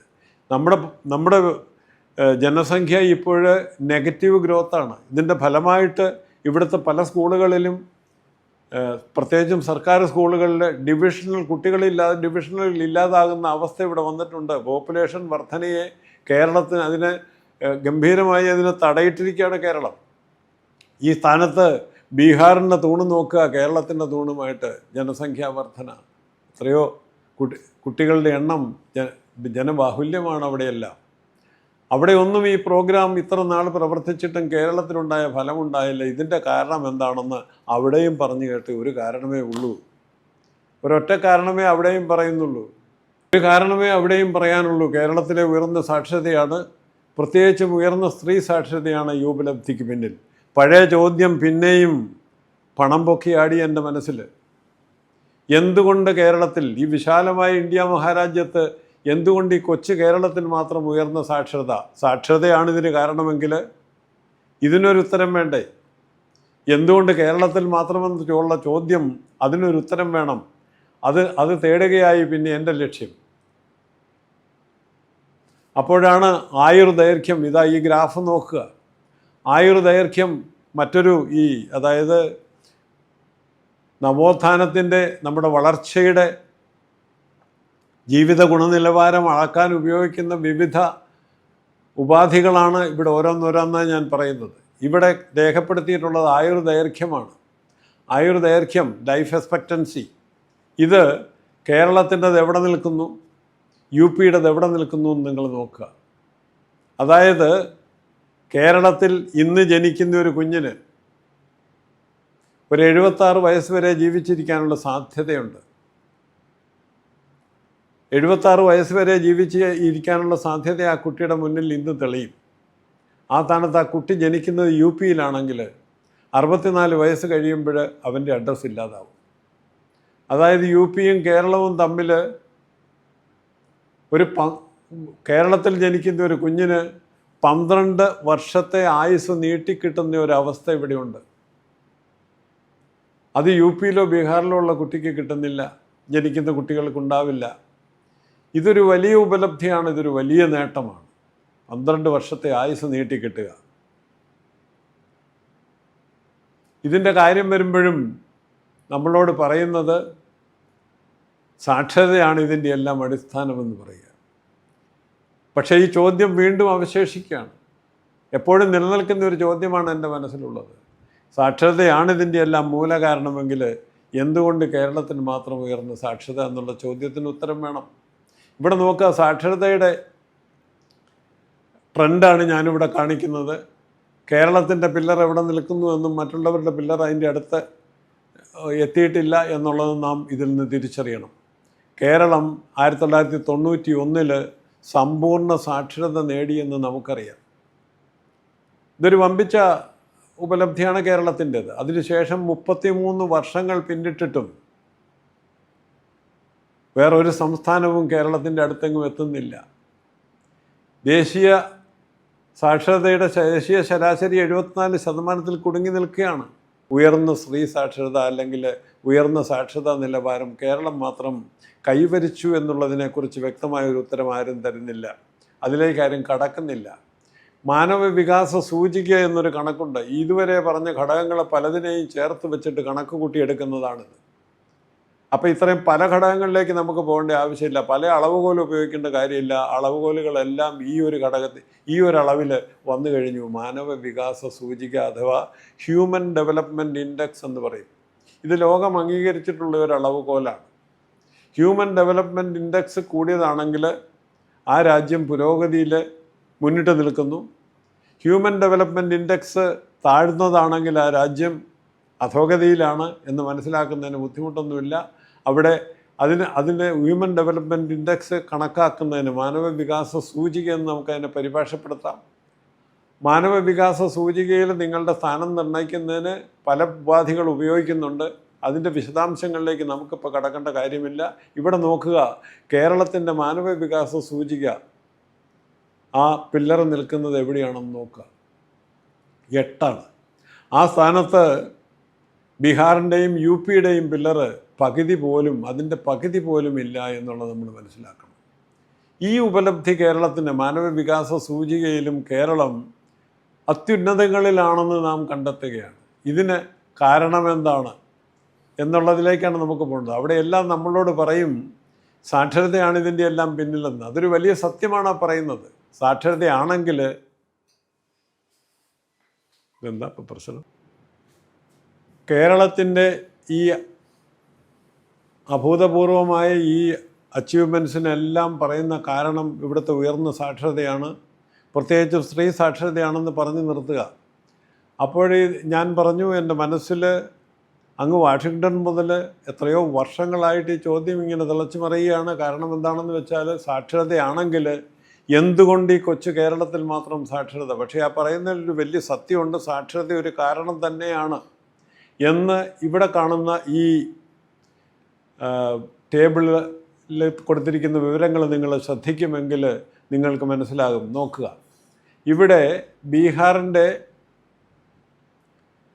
ബീഹാറിൻ്റെ സാക്ഷരത 64% മാത്രമായിരിക്കുമ്പോൾ അവരുടെ മാനവ വികാസ സൂചികയിലെ സ്ഥാനം 0.367 ആണ്. ആ സ്ഥാനത്ത് കേരളത്തിൻ്റെ സാക്ഷരതാ നിലവാരം 94% നിൽക്കുമ്പോൾ, സമ്പൂർണ്ണ സാക്ഷരത എന്ന് നമ്മൾ പറയുന്ന തലത്തിലെത്തുമ്പോൾ കേരളത്തിൻ്റെ മാനവ വികാസ സൂചികയിലെ സ്ഥാനം 0.790 ആണെന്ന് കാണുന്നു. ഇതാണ് പ്ലാനിംഗ് കമ്മീഷൻ തന്നിരിക്കുന്ന നമ്പർ. അപ്പം ബീഹാറിൻ്റേത് സാക്ഷരതയിൽ ഏതാണ്ട് 30% അന്തരം കേരളവും ബീഹാറും തമ്മിലുള്ള നിലനിൽക്കുമ്പോൾ അവരുടെ മാനവ വികാസ സൂചികയിലുള്ള സ്ഥാനം കേരളത്തിൻ്റെ നേരെ പകുതി പോലും ഇല്ല എന്നുള്ളതാണ് ഇതിലെ പ്രാധാന്യം. അതിൻ്റെ അർത്ഥം ഈ ടേബിൾ നിങ്ങൾ ശ്രദ്ധിക്കുമെങ്കിൽ സാക്ഷരത എവിടെ ഉയർന്നതാണോ അവിടെ മാനവ വികാസ സൂചികയിലെ സ്ഥാനവും ഉയർന്നതായിരിക്കും. സാക്ഷരത എവിടെ കുറവാണോ അവിടെ മാനവ വികാസ സൂചികയിലെ സ്ഥാനവും താഴ്ന്നതായിരിക്കുമെന്ന് വിവിധ സ്റ്റേറ്റുകളിൽ ഇവിടെ കൊടുത്തിരിക്കുന്ന കണക്കുകൾ നിങ്ങൾ ശ്രദ്ധിച്ചാൽ മനസ്സിലാകും. സാക്ഷരതയും മാനവ വികാസ സൂചികയിൽ നമ്മുടെ സ്ഥാനവും, അതായത് ജീവിത ഗുണനിലവാരവുമായി നേരിട്ടുള്ള ബന്ധമുണ്ട്. സാക്ഷരത കൂടുതലാണെങ്കിൽ ജീവിത ഗുണനിലവാരം ഉയർന്നതായിരിക്കും, സാക്ഷരത കുറവാണെങ്കിൽ ജീവിത ഗുണനിലവാരം താഴ്ന്നതായിരിക്കും. ഇനി ഇതേ കാര്യം തന്നെ നമ്മുടെ വിവിധ ഇന്ത്യൻ സംസ്ഥാനങ്ങളിൽ ഇതെങ്ങനെ പ്രതിഫലിക്കുന്നു എന്ന് നമ്മൾ നോക്കി. ഇതേ കാര്യങ്ങൾ തന്നെ വിവിധ അന്യരാജ്യങ്ങളുമായി നമ്മൾ താരതമ്യം ചെയ്യുമ്പോൾ കാണുന്നതും ഇത് തന്നെയാണ്. നോക്കുക, ഓസ്ട്രേലിയ, USA, ജപ്പാൻ, ബ്രിട്ടൻ തുടങ്ങി സാക്ഷരത 99% നിൽക്കുന്ന ആ രാജ്യങ്ങളിൽ അവരുടെ ഹ്യൂമൻ ഡെവലപ്മെൻറ്റ് ഇൻഡെക്സിലെ മാനവവികാസ സൂചികയിലെ സ്ഥാനവും അതുപോലെ ഉയർന്നതാണ്. ആ സ്ഥാനത്ത് പാകിസ്ഥാൻ്റെയും അഫ്ഗാനിസ്ഥാൻ്റെയും ഇതിൻ്റെ അവസാന ലൈനുകളിൽ എഴുതിയേക്കും നോക്കുക. പാകിസ്ഥാനിലെ സാക്ഷരത 54%, 55% അവരുടെ ഹ്യൂമൻ ഡെവലപ്മെൻറ്റ് ഇൻഡെക്സും കുറഞ്ഞതാണ്. അഫ്ഗാനിസ്ഥാനിലേത് പാകിസ്ഥാൻ്റെ പകുതിയേ ഉള്ളൂ അഫ്ഗാനിസ്ഥാനിലെ സാക്ഷരതാ നിലവാരം. അവരുടെ ജീവിത ഗുണനിലവാര സൂചികയിലെ സ്ഥാനം വളരെ താഴ്ന്നതാണെന്ന് കാണാം. അതായത് സാക്ഷരതയും ഹ്യൂമൻ ഡെവലപ്മെൻറ്റ് ഇൻഡെക്സും മാനവവികാസ സൂചികയും തമ്മിൽ, ജീവിത ഗുണനിലവാരവും തമ്മിൽ നേരിട്ടുള്ള ബന്ധമുണ്ട്. സാക്ഷരത കൂടുതലാണെങ്കിൽ ജീവിത ഗുണനിലവാരം കൂടുതലായിരിക്കും, സാക്ഷരത കുറവാണെങ്കിൽ ജീവിത ഗുണനിലവാര സൂചികയിലെ സ്ഥാനവും താഴ്ന്നതായിരിക്കും എന്ന് വളരെ വ്യക്തമാകുന്നുണ്ട്. ഇത് എനിക്ക് മാത്രം തോന്നുന്ന കാര്യമല്ല. ശാസ്ത്രകാരന്മാരെല്ലാം, പഠനം നടത്തിയവരെല്ലാം ഇതിപ്പോൾ അംഗീകരിക്കുന്നുണ്ട്. ഇത് പൊതുവേ അംഗീകരിക്കപ്പെട്ടിട്ടുള്ളൊരു സിദ്ധാന്തമാണിത്. 19-ാം നൂറ്റാണ്ടിൻ്റെ അവസാന ഭാഗത്തിൽ തുടങ്ങി 20-ാം നൂറ്റാണ്ടിലൂടെ പൊതുജന സാക്ഷരതാ രംഗത്ത്, മാസ് എഡ്യൂക്കേഷനിൽ കേരളത്തിൽ സംഭവിച്ച വിപ്ലവകരമായ പുരോഗതിയാണ് സംസ്ഥാനത്തിൻ്റെ ഈ അസൂയാഭമായ ഉപലബ്ധിക്ക് പിന്നിലെന്ന് ഇന്ന് വിദഗ്ധർ ഒന്നടങ്കം അഭിപ്രായപ്പെടുന്നു. ഇപ്പോൾ അതിന് യാതൊരു സംശയവുമില്ല, സാക്ഷരതയാണ് ഇതിൻ്റെ കാരണം. കേരള ഹ്യൂമൻ ഡെവലപ്മെൻറ്റ് റിപ്പോർട്ടിൽ അത് വിദഗ്ധന്മാരുടെ സ്വതന്ത്രമായ അഭിപ്രായം ഞാൻ പറഞ്ഞു. ഇനി സർക്കാരിൻ്റെ അഭിപ്രായം എന്താണ്? ഇതിവിടെ വായിച്ചു നോക്കുക. കേരള ഹ്യൂമൻ ഡെവലപ്മെൻറ്റ് റിപ്പോർട്ട് 2005 പറയുന്നു, കേരളം മുന്നോട്ട് വയ്ക്കുന്ന വികസന മാതൃകയുടെ മുഖ്യ പ്രത്യേകത അതിൽ വിദ്യാഭ്യാസത്തിനുള്ള വലിയ പങ്കാകുന്നു. അതായത് സർക്കാരും അംഗീകരിച്ചു, ശാസ്ത്രകാരന്മാരും അംഗീകരിക്കുന്നു. കേരളത്തിൽ അത് കേവലം സാക്ഷരയുടെ തലത്തിൽ നിന്നും സ്കൂൾ വിദ്യാഭ്യാസ തലത്തിലേക്കും വയോജന വിദ്യാഭ്യാസത്തിലേക്കും എല്ലാം പരിണമിക്കുക മാത്രമല്ല, അത് കേരളത്തിൽ അങ്ങോളം ഇങ്ങോളവും ദരിദ്ര സമ്പന്ന പുരുഷ സ്ത്രീ ജാതിപത ഭേദമന്യേ തൊട്ടുകൂടാത്തവരായി മാറ്റി നിർത്തുന്നവരുൾപ്പെടെ എല്ലാ വിഭാഗങ്ങളിലേക്കും ഒന്നുപോലെ സംക്രമിക്കുകയുണ്ടായി വിദ്യാഭ്യാസം. അങ്ങനെ വിദ്യാഭ്യാസ ഉന്നതിയിലൂടെയാണ് കേരളം ഈ അഭൂതപൂർവമായ നേട്ടങ്ങളിൽ എത്തിച്ചേർന്നതെന്നുള്ളത് തെളിയിക്കുകയാണ്. അതിൻ്റെ അർത്ഥം സാമ്പത്തിക സ്ഥിതിയേക്കാൾ പ്രധാനപ്പെട്ടത് വിദ്യാഭ്യാസ നിലവാരമാണെന്ന് കേരളം തെളിയിക്കുന്നു. കേരളത്തിൻ്റെ മാതൃക പഠിച്ച് ഇന്ന് ലോകം അംഗീകരിക്കുന്നു എന്നൊരു തലത്തിലെത്തിയിരിക്കുകയാണ്. ഇത്രയും ആയപ്പോൾ ശാസ്ത്രകാരന്മാരും സർക്കാരും ഭരണാധികാരികളും അംഗീകരിച്ച് കഴിഞ്ഞപ്പോൾ ബഹുജന സാർവത്രിക വിദ്യാഭ്യാസം എന്ന കേന്ദ്ര മാതൃകയെ അന്യ സംസ്ഥാനങ്ങളിലേക്ക് പകർത്തുവാനുള്ള കേന്ദ്ര സർക്കാരിൻ്റെ പ്രഖ്യാപിത ലക്ഷ്യം വന്നു.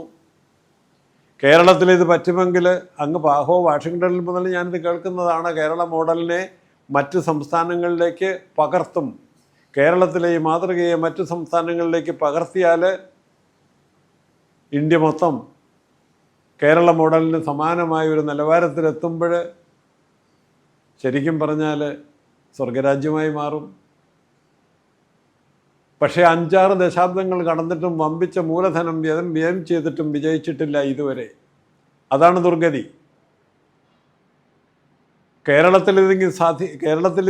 ഇങ്ങനെ ഒരു മാതൃകയാണെന്ന് കണ്ടെത്തി, വിദ്യാഭ്യാസമാണ് അതിൻ്റെ അടിസ്ഥാന ഘടകമെന്ന് മനസ്സിലാക്കി അതിനെ മറ്റു സംസ്ഥാനങ്ങളിലേക്ക് കൃത്യമായി പകർത്തുവാൻ നമുക്ക് കഴിയുമെന്നും, അങ്ങനെ പകർത്തപ്പെടുമ്പോൾ ഇന്ത്യ മൊത്തം കേരളത്തിൻ്റെ ലെവലിലേക്ക് ഉയരുമെന്നും പല പ്രശ്നങ്ങൾക്കും പരിഹാരം കണ്ടെത്താനാവുമെന്നും ഒക്കെ പ്രഖ്യാപിച്ച് കേരള മോഡലിനെ അന്യ സംസ്ഥാനങ്ങളിലേക്ക് പകർത്താനുള്ള കേന്ദ്ര സർക്കാരിൻ്റെ പ്രഖ്യാപിത ലക്ഷ്യം 5-6 ദശാബ്ദങ്ങൾ കടന്നിട്ടും വമ്പിച്ച മൂലധനം വ്യയം ചെയ്തിട്ടും ഇതുവരെ വിജയിച്ചിട്ടില്ല. അതാണ് ബുദ്ധിമുട്ട്. അതായത് സൗഗന്ധിക പുഷ്പം തേടിപ്പോയ ഭീമൻ്റെ അനുഭവമാണ് പ്ലാനിംഗ് കമ്മീഷനിലിരിക്കുന്ന ആസൂത്രണ കേസരികൾക്ക് പറയാനുള്ളത്. സൗഗന്ധിക പുഷ്പം തേടിപ്പോയ ഭീമസേനൻ്റെ അനുഭവം എന്താണ്? ഒരു ദിവസം പാഞ്ചാലി ദേവി, ആ സ്ത്രീക്ക് 5 ഭർത്താക്കന്മാരുള്ള സ്ത്രീയാണല്ലോ, അതൊരു അപൂർവ സിറ്റുവേഷനാണ്. അന്ന് ബഹുഭർത്തൃത്വവും ബഹുഭാര്യ പരിപാടികളുമൊക്കെ സർവ്വസാധാരണമായിരുന്നു, പുരാണങ്ങളിൽ നിന്ന് നമുക്ക് മനസ്സിലാകും. അപ്പോൾ അതിൽ അത്ഭുതമൊന്നും അന്നില്ല, ഇന്നതൊരു അത്ഭുതമാണ്. 5 ഭർത്താക്കന്മാരുള്ള ഒരു സ്ത്രീയാണത്. ഒരു ദിവസം പാഞ്ചാലി ദേവി തൻ്റെ 5 ഭർത്താക്കന്മാരിൽ ഒരാളായ ഭീമസേനനെ വിളിച്ചിട്ട് പറഞ്ഞു, ഈ കാട്ടിൽ സൗഗന്ധിക പുഷ്പം എന്നു പേരുള്ള പ്രസിദ്ധമായൊരു പുഷ്പമുണ്ട്, ആ പുഷ്പം എനിക്ക് പറിച്ചു കൊണ്ട് തരണം ഭർത്താവേ എന്ന് പറഞ്ഞു. 5 ഭർത്താക്കന്മാരിൽ എന്നെ ഇതിന് തിരഞ്ഞെടുത്ത് ഇവൾ എന്നോടല്ലേ ഇത് പറഞ്ഞത്, അതിൻ്റെ അർത്ഥം എന്നോടാണ് ഇവൾക്ക് കൂടുതൽ താല്പര്യം, അതുകൊണ്ട് അവളെ ഒന്ന് കയ്യിലെടുക്കണം, അവളുടെ ഈ ആവശ്യം, ഈ ഇംഗിതം എത്രയും പെട്ടെന്ന് നിറവേറ്റി കൊടുക്കണമെന്ന് നിശ്ചയിച്ച് ഭീമസേനൻ പിന്നെ വൈകിയില്ല. ഗദയുമെടുത്ത് ചാടിപ്പുറപ്പെട്ടു. മാർഗമധ്യേ ഹനുമാൻ അങ്ങനെ ഇരിക്കുകയാണ് വഴിയുടെ ഒരു സൈഡിൽ. ഹനുമാൻ്റെ വാലിങ്ങനെ വഴിയുടെ ഒരു വശത്തുനിന്ന് മറ്റേ അറ്റം വരെ നീണ്ടു കിടക്കുന്നു. ഹനുമാൻ്റെ വാല് കവച്ച് കടന്നു പോകുന്നത് പാരമ്പര്യത്തിന് ചേർന്നതല്ല. ഭീമസേനൻ അവിടെ സഡൻ ബ്രേക്കിട്ട് നിന്നു.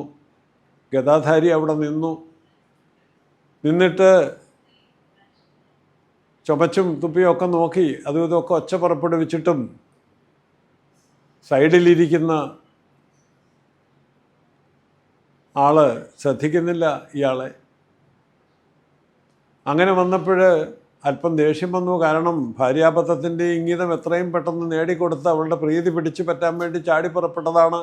ഇവിടെ ഇപ്പോൾ ഒരാൾ വലം നീട്ടിയിരിക്കുന്നു, കടന്നു പോകാൻ നിവൃത്തിയില്ല, അങ്ങനെ തന്നെ ശ്രദ്ധിക്കുന്ന പോലുമില്ല ഹനുമാൻജി. അതിലപ്പോൾ അല്പം ദേഷ്യം വന്നു, ക്രുദ്ധനായി. അപ്പം ഭീമസേനൻ അല്പം പരുഷമായ വാക്കുകൾ വന്ധ്യവയോധികനായ ഹനുമാൻജിയുടെ നേർക്ക് തൊടുത്തുവിടുകയാണ്. നോക്കടാ നമ്മുടെ മാർഗേ കിടക്കുന്ന മർക്കടാ, നീ അങ്ങ് മാറിക്കിടാ ഷഠാ, ദുർഘടസ്ഥാനത്ത് വന്നു കിടപ്പാൻ നിനക്കടാ തോന്നുവാൻ എന്തടാ സംഗതി, നാട്ടിൽ പ്രഭുക്കളെ കണ്ടാലറിയാത്ത കാട്ടിൽ കിടക്കുന്ന മൂളിക്കുരങ്ങ് നീ, എത്രയും പെട്ടെന്ന് എഴുന്നേറ്റ് പൊയ്ക്കൊള്ളിൽ ആപത്ത് പെട്ടിരിക്കില്ല ധരിക്ക നീ വാനര എന്ന് പറഞ്ഞ് അധിക്ഷേപിക്കുകയാണ്, പരുഷമായ വാക്കുകൾ ഉപയോഗിക്കുകയാണ്. ഇത്രയും ആയപ്പോഴത്തേക്കും ഹനുമാൻജി പതുക്കെ പുറകോട്ടൊന്ന് തിരിഞ്ഞു നോക്കി, വളരെ പതുക്കെ ഭീമസേനൻ്റെ നേരെ. എന്നിട്ട് ഒന്നും സംഭവിക്കാത്ത മട്ടിൽ ഭീമസേനോട് പറഞ്ഞു, മോനെ നിനക്ക് കടന്നു പോകണം, എൻ്റെ വാലൊരു പ്രതിബന്ധമായി അല്ലേ, എനിക്ക് പ്രായാധിക്യമുണ്ട്, വാലും കാലും ഒന്നും യഥേഷ്ടം എടുത്ത് മാറ്റാനും വെക്കാനും ഒന്നും എനിക്കിപ്പം പറ്റുന്നില്ല, അതുകൊണ്ട് നീ ഒരു കാര്യം ചെയ്യും, നീ ശക്തിശാലിയാണല്ലോ, നിൻ്റെ കയ്യിൽ ഗദയുമുണ്ടല്ലോ, നീ ആ ഗദ ഉപയോഗിച്ച് ഈ വാലെടുത്ത് പൊക്കി മറുവശത്തേക്ക് വെച്ചിട്ട് കടന്നു പോയിക്കൊള്ളൂ, പ്രശ്നമൊന്നുമില്ലല്ലോ എന്ന് പറഞ്ഞു. ഭീമസേനൻ കേട്ടപാടെ അനുമതി കിട്ടിയല്ലോ വാലെടുത്ത് മാറ്റാൻ. തൻ്റെ കയ്യിലിരുന്ന ഗദയിട്ട് ശക്തിശാലിയായ ഭീമൻ വാലിൻ്റെ അടിയിൽ ഗദയിട്ടിട്ട് ഒരു പിടുത്തം പിടിച്ചു. ഗദ 2 കഷ്ണമായി. അതാണ് ഭീമസേനൻ, സൗഗന്ധിക പുഷ്പം തേടിപ്പോയ ഭീമസേനൻ്റെ അനുഭവം. ഗദയൊടിഞ്ഞു.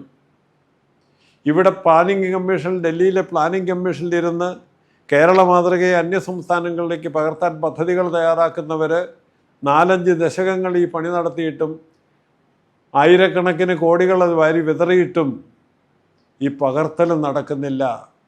ഈ പകർത്തൽ മാത്രം നടക്കുന്നില്ല. എന്തുകൊണ്ട് നടക്കുന്നില്ല എന്നുള്ള ചോദ്യം അവശേഷിക്കുകയാണ്. ഇതിനിടയ്ക്ക് 1991 കേരളം സമ്പൂർണ്ണ സാക്ഷരത നേടി. നീണ്ട 33 വർഷങ്ങൾ കഴിഞ്ഞു. ദേശീയ സാക്ഷരത ഇപ്പോഴും 74% കുടുങ്ങി നിൽക്കുകയാണ്. രാജീവ് ഗാന്ധി സാക്ഷരതാ മിഷൻ എന്നൊരു പുതിയ പദ്ധതി ഇവിടെ ആവിഷ്കരിച്ചു ഇതിനിടയ്ക്ക്. ആ പദ്ധതി ആയിരക്കണക്കിന് കോടികളുടെ പിൻബലത്തോടു കൂടി ആ പദ്ധതി ഇവിടെ രാജ്യവ്യാപകമായി നടപ്പാക്കി. അതുകൊണ്ടും വഞ്ചി പിന്നെയും തിരുനക്കര തന്നെ എന്നുള്ള അവസ്ഥ വന്നു. അപ്പോൾ സർവശിക്ഷാ അഭിയാൻ എന്നൊരു പരിപാടി ആവിഷ്കരിച്ചു. ഇവിടെ ടീച്ചർമാരായിട്ട് എൻ്റെ മുമ്പിലിരിക്കുന്നവരിൽ പലരും കാണും. അവർക്കൊക്കെ ഈ പേരുകളെല്ലാം ഓർമ്മ വരും. സർവശിക്ഷ അഭിയാൻ എന്നൊരു പദ്ധതി ആവിഷ്കരിച്ചു. പഴയ വീഞ്ഞ് പുതിയ കുപ്പിയിൽ നിറച്ച് വിപണനം ചെയ്യുന്ന സമ്പ്രദായം. രാജീവ് ഗാന്ധി സാക്ഷരതാ മിഷന് പിന്നാലെ സർവശിക്ഷ അഭിയാൻ വന്നു. ആയിരക്കണക്കിന് കോടികളുടെ പിൻബലത്തിൽ അതും നടപ്പാക്കി എല്ലായിടത്തും. എന്നിട്ടും ശങ്കരൻ പിന്നെയും തെങ്ങൽ തന്നെ എന്നുള്ള അവസ്ഥയാണ്. അതിനെ തുടർന്നാണ് ആ കാലയളവിലാണ് right to education act 2009 parliament പാസ്സാക്കിയത്. അതായത് ഇവിടെ ജനിച്ചു വീഴുന്ന കുട്ടിക്ക് ഓരോ കുട്ടിക്കും സാക്ഷരത നേടാനുള്ള അവകാശമുണ്ടെന്നും അത് കൊടുക്കാനുള്ള ബാധ്യത സർക്കാരിനുണ്ടെന്നും രേഖപ്പെടുത്തുന്ന ഒരു നിയമം ഇവിടെ ഉണ്ടാക്കി പാർലമെൻറ്റ് പാസ്സാക്കി. ഇതൊന്നുമില്ലാതെ അതായത് രാജീവ് ഗാന്ധി സാക്ഷരതാ മിഷനോ സർവശിക്ഷ അഭിയാനോ റൈറ്റ് ടു എഡ്യൂക്കേഷൻ ആക്റ്റോ ഇല്ലാതിരുന്ന ഒരു കാലത്ത് ഒരു സഞ്ജയ് ഗാന്ധി ഫാക്ടറോ ചൈനയിലെ പോലെ ഏതെങ്കിലും ഒരു ഭരണത്തിലിരിക്കുന്ന ഒരു പാർട്ടിയുടെ വിപ്പോ ഇല്ലാതെ കേരളം 1990, അതായത് 33 വർഷം മുമ്പേ സമ്പൂർണ്ണ സാക്ഷരതയിലെത്തി. എങ്ങനെ എത്തി എന്നുള്ള ചോദ്യം വലിയ ചോദ്യമാണ്. അതിനുത്തരം കണ്ടുപിടിക്കണം. അതാണ് നമ്മുടെ ശ്രമം. അഭൂതപൂർവമായ അത് തന്നെയല്ല, കേരളത്തിൽ വിദ്യാഭ്യാസ വിപ്ലവം നടന്നു എന്ന് എല്ലാവരും തലകുലുക്കി സമ്മതിക്കുമ്പോൾ അങ്ങനെ ഒരു വിപ്ലവം ഇവിടെ നടന്നു എന്നുള്ളത് സത്യമാണ്. വിപ്ലവകരമായ മാറ്റം ആ രംഗത്തുണ്ടായപ്പോൾ കേരളം നവോത്ഥാനത്തിൻ്റെ പാതയിൽ അതിവേഗം സഞ്ചരിച്ചു തുടങ്ങി എന്നുള്ളതും വസ്തുതയാണ്. അഭൂതപൂർവമായ വിപ്ലവമാണിത്. കാരണം ആരും വാളോങ്ങാതെ ഒരു തുള്ളി രക്തം പോലും ചിന്താതെ സഫലമായ വിപ്ലവം. ഉന്നത ജീവിത ഗുണനിലവാരത്തോടൊപ്പം ആദർശ മാനവികതയിലേക്ക് കേരള ജനതയെ നിർബന്ധപൂർവം കൈപിടിച്ചുയർത്തിയ വിപ്ലവമാണിത്. പക്ഷേ ആരും വാളോങ്ങേണ്ടി വന്നില്ല, ഒരു തുള്ളി രക്തം പോലും ചിന്തേണ്ടി വന്നില്ല. ഇത് പറയാനൊരു കാരണമുണ്ട്, എടുത്ത് പറയാനൊരു കാരണമുണ്ട്. നവോത്ഥാന ചരിത്രത്തിൽ, ലോക ചരിത്രത്തിൽ രക്തരൂക്ഷിതമായിരുന്നു നവോത്ഥാന സമരങ്ങളെല്ലാം തന്നെ. ഫ്രഞ്ച് റവല്യൂഷൻ നടന്ന ഫ്രാൻസിലായാലും, അമേരിക്കൻ സിവിൽ വാർ നടന്ന അമേരിക്കയിലായാലും, ഒക്ടോബർ റവല്യൂഷൻ നടന്ന പഴയ സോവിയറ്റ് യൂണിയനിലായാലും ആയിരക്കണക്കിന് ആളുകളെ രക്തം ചിന്തിയ സമരങ്ങളായിരുന്നു അത്. ആയിരങ്ങളുടെ പതിനായിരങ്ങളുടെ ജീവൻ പൊലിഞ്ഞ സമരങ്ങളായിരുന്നു അത്. ഇവിടെ ഇതാ ആരും വാളോങ്ങാതെ ഒരു തുള്ളി രക്തം പോലും ചിന്താതെ സഫലമായ വിപ്ലവം, വിദ്യാഭ്യാസ വിപ്ലവം. എന്തുകൊണ്ട് കേരളത്തെ നവോത്ഥാനത്തിൻ്റെ പാതയിലേക്ക് കൈപിടിച്ചുയർത്തിയ ഈ വിപ്ലവം എന്തുകൊണ്ട് ഇന്ത്യ മഹാരാജ്യത്ത് കേരളത്തിൽ മാത്രം സംഭവിച്ചു എന്നുള്ള ചോദ്യം, അതിനുത്തരം നമ്മൾ കണ്ടെത്തണം. ഇതിന് കേരളത്തെ പ്രാപ്തമാക്കിയ ഘടകമേത്, കരുവേത് എന്ന് നമ്മൾ നിർണ്ണയിക്കണം. അതിന് നമ്മൾ ഇറങ്ങിപ്പുറപ്പെടുമ്പോഴെന്ത് സംഭവിക്കും അതും കൂടി പറയാം ഞാൻ. ഇത് വളരെ പ്രധാനമാണ് നമ്മളെ സംബന്ധിച്ചോളം. കേരളത്തെ നവോത്ഥാനത്തിൻ്റെ പാതയിലെത്തിച്ച ഒരു തുള്ളി രക്തം പോലും ചിന്താതെ വിദ്യാഭ്യാസ വിപ്ലവത്തിലൂടെ ആരും വാളോങ്ങാതെ വിദ്യാഭ്യാസ വിപ്ലവത്തിലൂടെ നമുക്ക് കേരളത്തെ ഒരു മാതൃകയാക്കി മാറ്റാൻ കഴിഞ്ഞു. നവോത്ഥാനത്തിൻ്റെ പാതയിൽ അതിവേഗം കുതിക്കുന്ന ഒരു സംസ്ഥാനമാക്കി മാറ്റിയെടുക്കാൻ കഴിഞ്ഞുവെങ്കിൽ അതിന് കരുവായ ഘടകമേത്? ഇത് കണ്ടെത്തണം. ഇത് കണ്ടെത്താൻ നാം മുമ്പോട്ട് പോകുമ്പോൾ എന്ത് സംഭവിക്കും? നാം നമ്മളെ തന്നെ അവിടെ കണ്ടെത്തും. ഞാൻ അതിൻ്റെ റിസൾട്ട് കൂടി പറയുകയാണ്. വിശദാംശങ്ങളിലേക്ക് പിന്നീട് നമ്മൾ പോകും. നാം നമ്മളെ തന്നെ അവിടെ കണ്ടെത്തും. ശ്രീനാരായണ ഗുരുദേവനെ കണ്ടെത്തും. ഗുരു ആവിഷ്കരിച്ച സമഗ്രവും ബൃഹത്തുമായ കർമ്മ പദ്ധതിയുണ്ട്. 40 വർഷം നീണ്ട ഒരു കർമ്മ പദ്ധതിയുണ്ട്. ലോകസംഗ്രഹ പ്രവർത്തനമുണ്ട്. അതിൽ നമ്മൾ എത്തിച്ചേരും. SNDP യോഗം ഉൾപ്പെടെ, ഗുരു സ്ഥിരാധ്യക്ഷനായിരുന്ന SNDP യോഗം ഉൾപ്പെടെ മറ്റ് ശ്രീ അയ്യങ്കാളി സ്ഥാപിച്ച സംഘടന ഉൾപ്പെടെ അങ്ങനെ നിരവധി സംഘടനകൾ SNDP യോഗത്തിൻ്റെ മാതൃകയിൽ ഇവിടെ ഉയർന്നു വന്നു. സാമൂഹ്യ സംഘടനകൾ, അതെല്ലാം സാമൂഹ്യ പരിവർത്തന സംഘടനകളായിരുന്നു. അവരുടെ എല്ലാം പ്രവർത്തനങ്ങൾ ഒരു പോയിന്റിലേക്ക് ഏകോപിപ്പിക്കപ്പെട്ടപ്പോൾ ക്രിസ്ത്യൻ മിഷണറികളുടെ വിദ്യാഭ്യാസ രംഗത്തെ പ്രസിദ്ധമായ കാൽവയ്പ്പുകൾ കൂടി ഇതോട് ചേർന്നപ്പോൾ കേരളത്തിൽ വിദ്യാഭ്യാസ വിപ്ലവം രൂപപ്പെട്ടു. ഇതെല്ലാം നമ്മൾ കണ്ടെത്തും. ഇത് വരുമ്പോഴൊരു കാര്യം നമ്മൾ പ്രത്യേകം മനസ്സിലാക്കണം.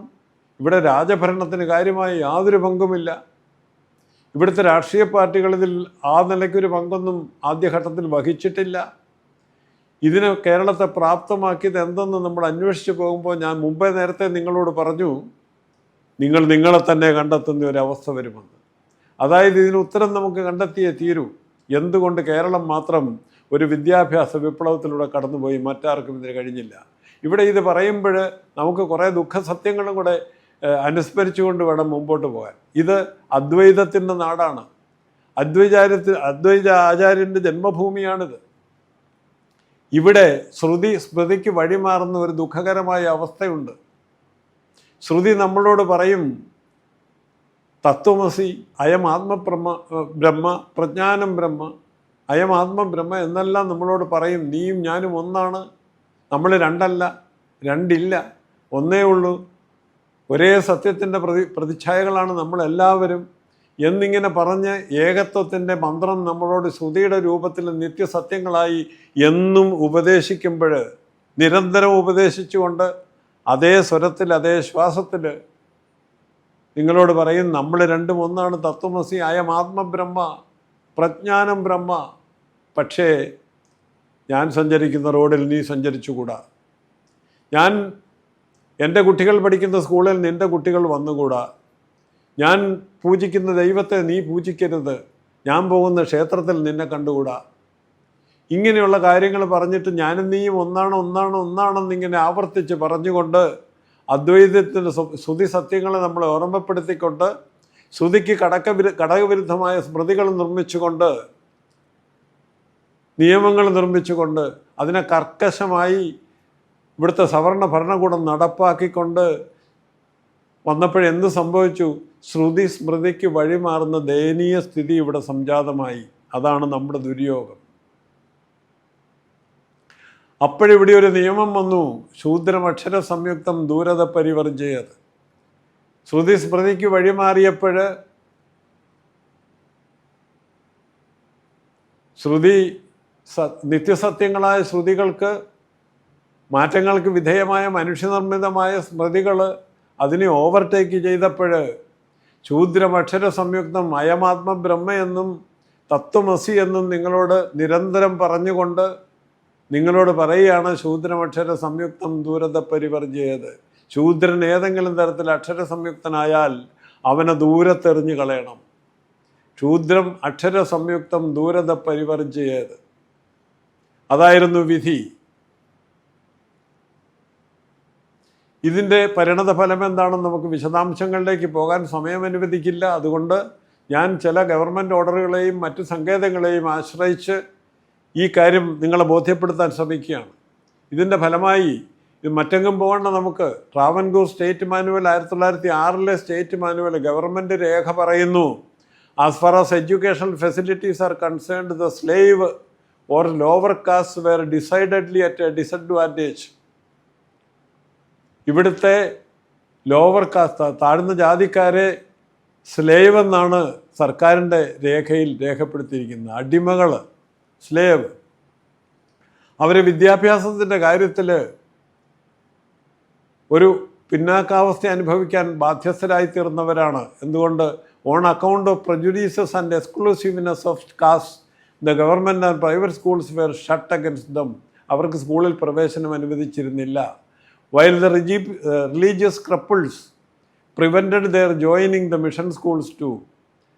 Thus for long, ഇതാണ് ഇതിലെ operative part, thus for long they, the slave or lower caste, remained without receiving even the rudiments of education.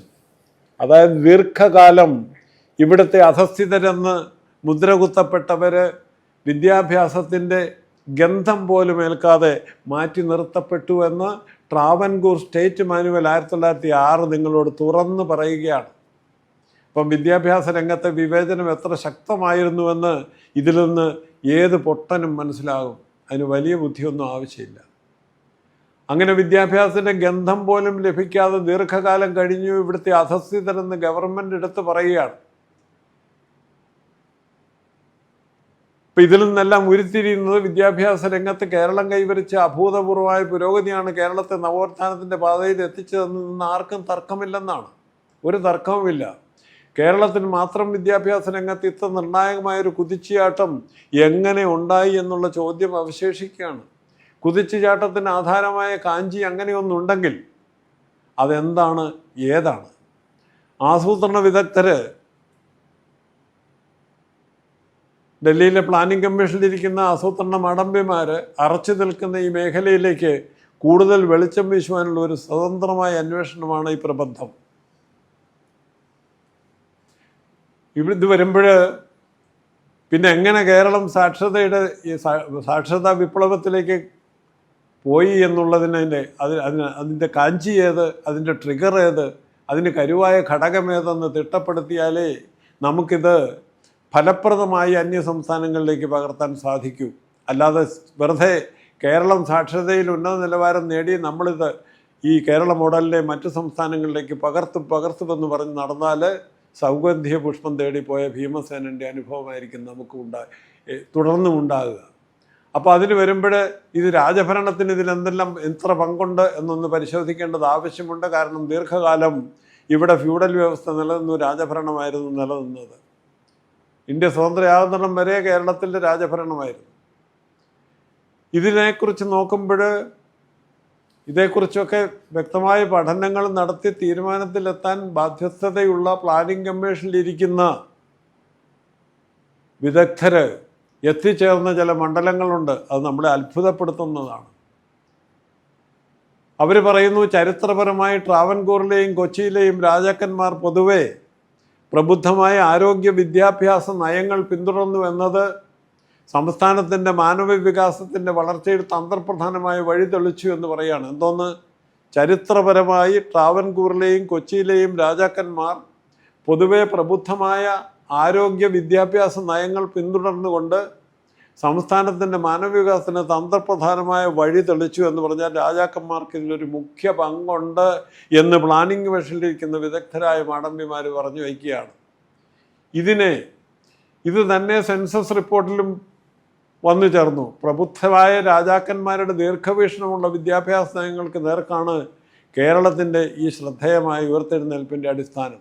കേരളത്തിലെ ശ്രദ്ധേയമായ ഉയർത്തെഴുന്നേൽപ്പ് വിദ്യാഭ്യാസ വിപ്ലവത്തിന് കാരണമായിട്ടുള്ളത് പ്രബുദ്ധരായ രാജാക്കന്മാരുടെ ദീർഘവീക്ഷണമാണ് എന്ന് സെൻസസ് റിപ്പോർട്ടും പറഞ്ഞു വയ്ക്കുമ്പോൾ നമ്മളതിൻ്റെ സാങ്കത്യത്തെക്കുറിച്ച് കാര്യമായി ഒന്ന് അന്വേഷിക്കണം. ഈ പറയുന്ന സെൻസസ് റിപ്പോർട്ട് പറയുന്നത് പ്ലാനിംഗ് കമ്മീഷനിലെ വിദഗ്ധന്മാർ അഭിപ്രായപ്പെട്ട് രേഖപ്പെടുത്തി വെച്ചിട്ടുള്ളതും രാജാക്കന്മാരുടെ പങ്കിനെക്കുറിച്ച് ഇതിനെ പിച്ച് ചീന്തി ഗട്ടറിലെറിയാൻ ഒരു നിമിഷം മതി നമുക്ക്.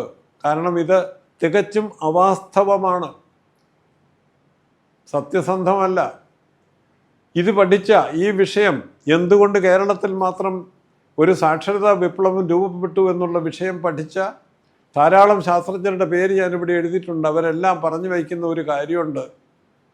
19-ാം നൂറ്റാണ്ടിൽ ആധുനിക വിദ്യാഭ്യാസ സമ്പ്രദായം കൊണ്ടുവന്നതും ഇവിടെ ആദ്യമായി സ്കൂളുകൾ സ്ഥാപിച്ചതും ക്രിസ്ത്യൻ മിഷനുകളായിരുന്നു, രാജാക്കന്മാരല്ല.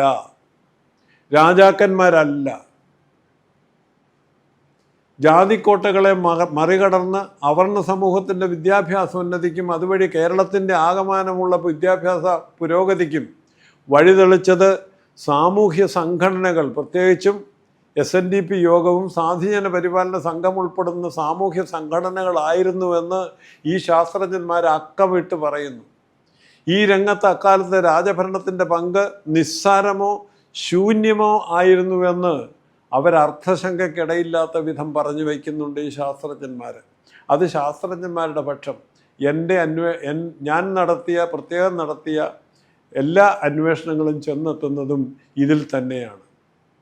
രാജാക്കന്മാർക്ക് കാര്യമായ യാതൊരു പങ്കുമില്ല എന്നാണ്. പിന്നെന്ത് വേണം? ശൂദ്രപക്ഷര സംയുക്തം എന്നുള്ള ഇവിടുത്തെ ശ്രുതിക്ക് വഴിമാറിക്കൊണ്ടുണ്ടാക്കിയ ഡ്രക്കോണിയൻ നിയമം നടപ്പാക്കുന്നതിൽ ദത്തശ്രദ്ധരായിരുന്ന ഇവിടുത്തെ ഭരണാധികാരികൾ, രാജാക്കന്മാർ, 30% കുറവ് മാത്രമുള്ള ഇവിടുത്തെ സവർണ പ്രഭുതികളുടെ വിദ്യാഭ്യാസത്തിൽ മാത്രം ശ്രദ്ധിച്ചിരുന്ന അവർക്ക് വേണ്ടി മാത്രം വിദ്യാഭ്യാസ രംഗത്ത് റിസർവ് ചെയ്ത് വെച്ചിരുന്ന എങ്ങനെ ഇവിടുത്തെ പൊതുവിദ്യാഭ്യാസത്തെ ഉയർത്തിക്കൊണ്ട് കേരളത്തെ സമ്പൂർണ്ണ സാക്ഷരതയിൽ എത്തിച്ചു. അതിനവരെന്ത് പങ്ക് വഹിക്കാനാണ്? കാരണം അവരെത്ര കടഞ്ഞു ശ്രമിച്ചാലും വിദ്യാഭ്യാസം 30% ഒതുക്കി നിർത്തുകയായിരുന്നു അവരുടെ ലക്ഷ്യം.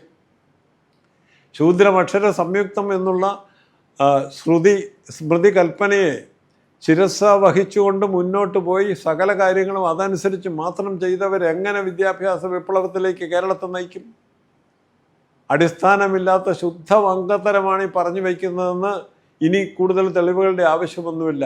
ഇതിനും പുറത്ത് മറ്റൊരു കാര്യം, ഒരു വലിയ കാര്യം നടക്കുമ്പോൾ, ഒരു നല്ല കാര്യം നടക്കുമ്പോൾ, ഒരു അഭിവൃദ്ധി ഉണ്ടാകുമ്പോൾ, ഒരു അച്ചീവ്മെൻറ്റ് കാണുമ്പോൾ അതിൻ്റെ പൈതൃകം അവകാശപ്പെടാൻ പലരും മുന്നോട്ട് വരും.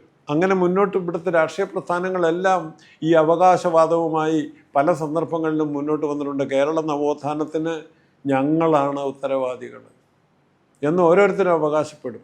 ഇതേക്കുറിച്ച് പറയുമ്പോൾ കൂടുതൽ വിശദാംശങ്ങളിലേക്ക് കടക്കാതെ സമയപരിധി ഉള്ളതുകൊണ്ട് വളരെ ചുരുക്കി ഞാനിവിടെ പറയുകയാണ്. ഞാനിവിടെ 2 ഉദാഹരണങ്ങൾ എടുത്തുകൊണ്ടാണ് ഈ അവകാശവാദത്തെ പിച്ചി ചീന്തി കളയാൻ പോകുന്നത്. ഒന്ന്, മധ്യപ്രദേശിനും കേരളവും തമ്മിലുള്ള ഒരു താരതമ്യമാണ് ഇവിടെ കാണിക്കുന്നത്. നിങ്ങൾക്കത് വായിച്ചു നോക്കാം. ഇതിൽ മധ്യപ്രദേശിൻ്റെ അവസ്ഥ എന്താ കേരളവുമായി താരതമ്യം ചെയ്യുമ്പോൾ എന്നുള്ളതാണ് ഇവിടെ പറയുന്നത്. ഇത് മധ്യപ്രദേശിനെ എന്തുകൊണ്ട് തിരഞ്ഞെടുത്തു എന്ന് ചോദിച്ചാൽ, ഏതെങ്കിലും ഒരു നോർത്ത് ഇന്ത്യൻ സ്റ്റേറ്റിനെ തിരഞ്ഞെടുക്കാനാണ് ഞാൻ ഇരുന്നത്. അത് മധ്യപ്രദേശ് ആയി എന്നുള്ളത് സംഗതിവശാൽ അങ്ങനെയാണെന്ന് മാത്രം, അത്രയേ ഉള്ളൂ. മധ്യപ്രദേശിൻ്റെ പ്രത്യേകത എന്താണെന്ന് വെച്ചാൽ, ദീർഘകാലമായി വലതുപക്ഷ പാർട്ടികൾ ഭരിച്ചുകൊണ്ടിരിക്കുന്ന ഒരു സംസ്ഥാനമാണിത്. ആദ്യം കോൺഗ്രസിൻ്റെ കേന്ദ്രമായിരുന്നു ഇത്. പിന്നീടത് കോൺഗ്രസും BJPയും തമ്മിൽ പങ്കിട്ട് പല മാറ്റങ്ങൾ വന്നുകൊണ്ടിരുന്നു. എങ്കിലും വലതുപക്ഷ ഭരണത്തിൻ്റെ കീഴിലിരുന്ന സ്ഥലമാണ്. ഞങ്ങളുടെ സൽഭരണം കൊണ്ട് കേരളത്തെ ഒരു മാതൃകയാക്കി മാറ്റി എന്ന് UDF അവകാശപ്പെടുന്നുണ്ടെങ്കിൽ, അവർ ഈ മധ്യപ്രദേശിൽ എന്തുകൊണ്ട് തങ്ങളുടെ സൽഭരണത്തിൻ്റെ ഒരു ഭാഗമെങ്കിലും ഒന്ന് കാഴ്ചവെച്ച് മധ്യപ്രദേശിനെ കേരളത്തിൻ്റെ അടുത്ത് എവിടെയെങ്കിലും എത്താനുള്ള ഒരു തലത്തിലേക്ക് ഉയർത്താമായിരുന്നില്ലേ? ഇതിന് ഉത്തരം കണ്ടുപിടിക്കണം. അതിനവർക്ക് സാധിക്കില്ല. കാരണം കേരളത്തെ മാതൃകയാക്കിയത്, കേരളത്തെ വിദ്യാഭ്യാസ വിപ്ലവത്തിൻ്റെ വഴിയിലേക്ക് തിരിച്ചുവിട്ടത്, അതിന് പ്രയോജനമുണ്ടാക്കിയതൊന്നും ഇവിടുത്തെ രാഷ്ട്രീയ പ്രസ്ഥാനങ്ങളല്ല എന്നുള്ള സത്യം നമ്മൾ മനസ്സിലാക്കണം. ഇവർക്കതിലൊരു പങ്കുമുണ്ടായിരുന്നില്ല. ഇത് രാഷ്ട്രീയ പ്രസ്ഥാനങ്ങൾ ഇവിടെ അധികാര സ്ഥാനങ്ങളിൽ എത്തുന്നതിന് മുമ്പേ കേരളം മാതൃകയായി കഴിഞ്ഞിരുന്നു എന്നുള്ളത് നമ്മൾ മനസ്സിലാക്കണം. അത് മനസ്സിലാക്കുമ്പോഴാണ് നിങ്ങളുടെ സൽഭരണമല്ല എന്ന് മനസ്സിലാകുന്നത്. ഇതിന് ഒരു മറുവശമുണ്ട്. ഇത് വരുമ്പോൾ ഇവിടുത്തെ LDF കമ്മ്യൂണിസ്റ്റ് പാർട്ടികൾ നയിക്കുന്ന LDF നമ്മളോട് പറയും, കേരള നവോത്ഥാനത്തിന് ആധാരമായിരിക്കുന്ന ഞങ്ങളുടെ സൽഭരണം കൊണ്ടാണ്. ഇവിടെ കസേരകളി പോലെയാണല്ലോ ഈ സൽഭരണത്തിന് അവസരം ഇവർക്ക് കിട്ടുന്നത്. 5 വർഷം UDF, 5 വർഷം LDF, അങ്ങനെയാണല്ലോ. ഇപ്പോഴാണല്ലോ 2 ഊഴം ശ്രീ പിണറായി വിജയന് കിട്ടിയിട്ടുള്ളത്. ഇങ്ങനെ മാറി മാറി കസേരകളി പോലെ ഇവർ ഓരോരുത്തരും മാറി മാറി വരുമ്പോൾ മാറി മാറി കിട്ടിയ അവസരത്തിൽ, ഒന്നിടവിട്ടുള്ള അവസരങ്ങളിൽ ഞങ്ങൾ നടത്തിയ സൽഭരണത്തിൻ്റെ ഫലമായാണ് കേരളം മാതൃകയായെന്ന് അവകാശപ്പെടുമ്പോൾ അവരോട് എനിക്ക് പറയാനുള്ളത്, നിങ്ങൾ പശ്ചിമ ബംഗാളിലേക്കൊന്ന് പോവുക. 35 വർഷം, നീണ്ട 35 വർഷം വമ്പിച്ച ഭൂരിപക്ഷത്തോടെ ഇടതുപക്ഷ പാർട്ടികൾ തകർത്തുവാരി ഭരിച്ച സ്ഥലമാണ് പശ്ചിമ ബംഗാൾ. പശ്ചിമ ബംഗാളും കേരളവും തമ്മിലുള്ള താരതമ്യം ഒന്ന് നോക്കുക. എങ്ങും അടുക്കുന്നില്ല, ഒരു കാര്യത്തിലും അടുക്കുന്നില്ല. എന്തുകൊണ്ട് നിങ്ങളുടെ ഈ സൽഭരണം പശ്ചിമ ബംഗാളിൻ്റെ അതിൻ്റെ ഒരു ഭാഗമെങ്കിലും കാഴ്ചവെച്ചുകൂടെ?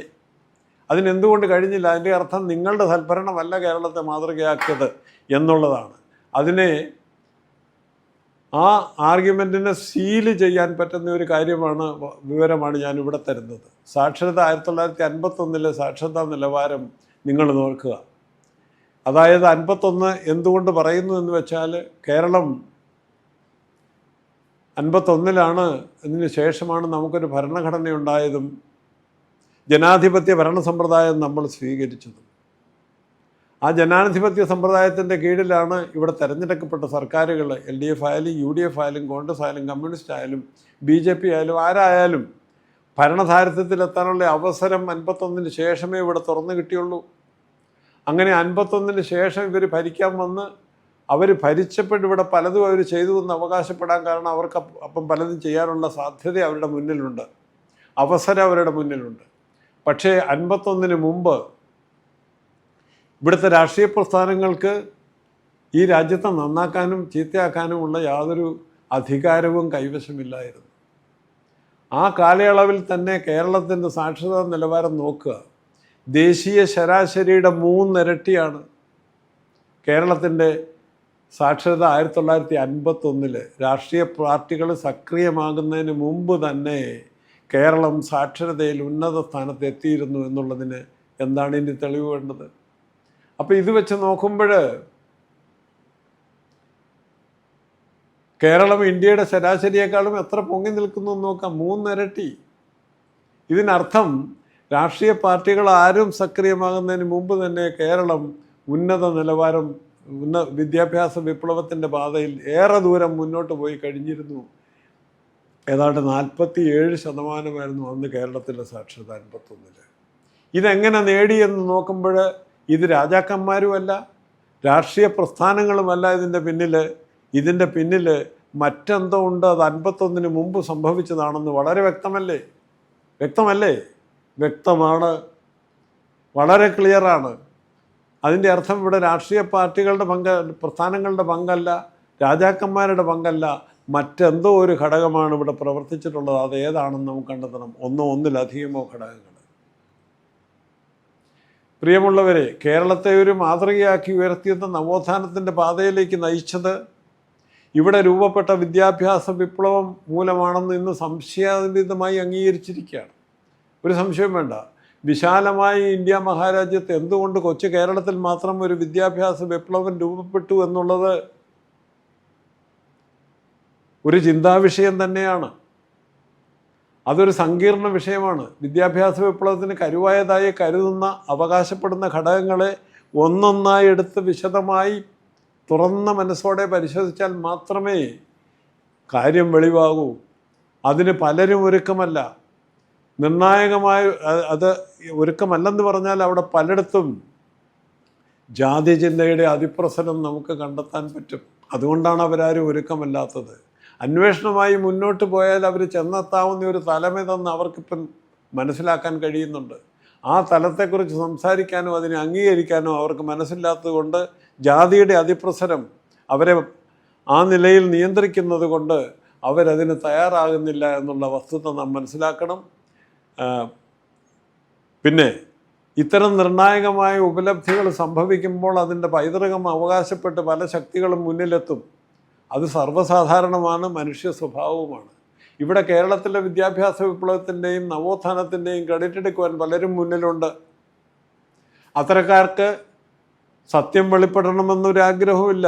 ഗവേഷണ ബുദ്ധിയോടുകൂടി ഈ വിഷയത്തെ സമീപിച്ച് ഇതിൻ്റെ യഥാർത്ഥ അടിസ്ഥാനങ്ങളിലേക്ക് പോകണമെന്ന് അവരാരും ആഗ്രഹിക്കുന്നില്ല. അവർക്ക് ക്രെഡിറ്റ് കിട്ടിയാൽ മതി. അതുകൊണ്ട് തന്നെ ഈ വിഷയത്തിൽ സത്യസന്ധമായ ഒരു അന്വേഷണത്തിൻ്റെ സ്ഥാനത്തിരിക്കുന്ന പലരും ഒരുക്കമല്ല, വിമുഖരാണ്. തൽഫലമായി വിദ്യാഭ്യാസ വിപ്ലവമാണ് കേരളത്തെ മാതൃകയാക്കിയതെന്ന് ഏറ്റുപറയുന്നവർ എന്തുകൊണ്ട് കേരളത്തിൽ മാത്രം വിദ്യാഭ്യാസ വിപ്ലവം നടന്നു, മറ്റെങ്ങും നടന്നില്ല എന്ന വിഷയത്തെ ബോധപൂർവം അവഗണിക്കുന്നുവെന്ന് നാം മനസ്സിലാക്കണം. ജാതിപിശാചിൻ്റെ മിന്നലാട്ടമാണ് ഇവിടെ കാണുന്നതെന്ന് നമുക്ക് പിന്നീട് വെളിവാകും. അത് പിന്നീട് വിശദീകരിക്കാം. അക്കാരണത്താൽ ബോധപൂർവം ഈ വിഷയത്തെ അല്പം വിശദമായ ഒരു പരിശോധനയ്ക്ക് വിധേയമാക്കുകയാണ് ഈ പ്രബന്ധത്തിൽ. കാരണം നമുക്കിതിൻ്റെ അടിസ്ഥാനങ്ങളിലേക്ക് കടന്നേ പറ്റൂ. പ്രജാവത്സരരും ദീർഘവീക്ഷണമുള്ളവരുമായ രാജാക്കന്മാരുടെ സൽഭരണമാണ് കേരളത്തെ മാതൃകയാക്കിയത്. കേരള മോഡലിന് ആധാരം എന്നുള്ള വാദം അസംബന്ധമാണ്, അടിസ്ഥാനരഹിതമാണെന്ന് നാം ഇവിടെ എഴുതി തള്ളിക്കളഞ്ഞു.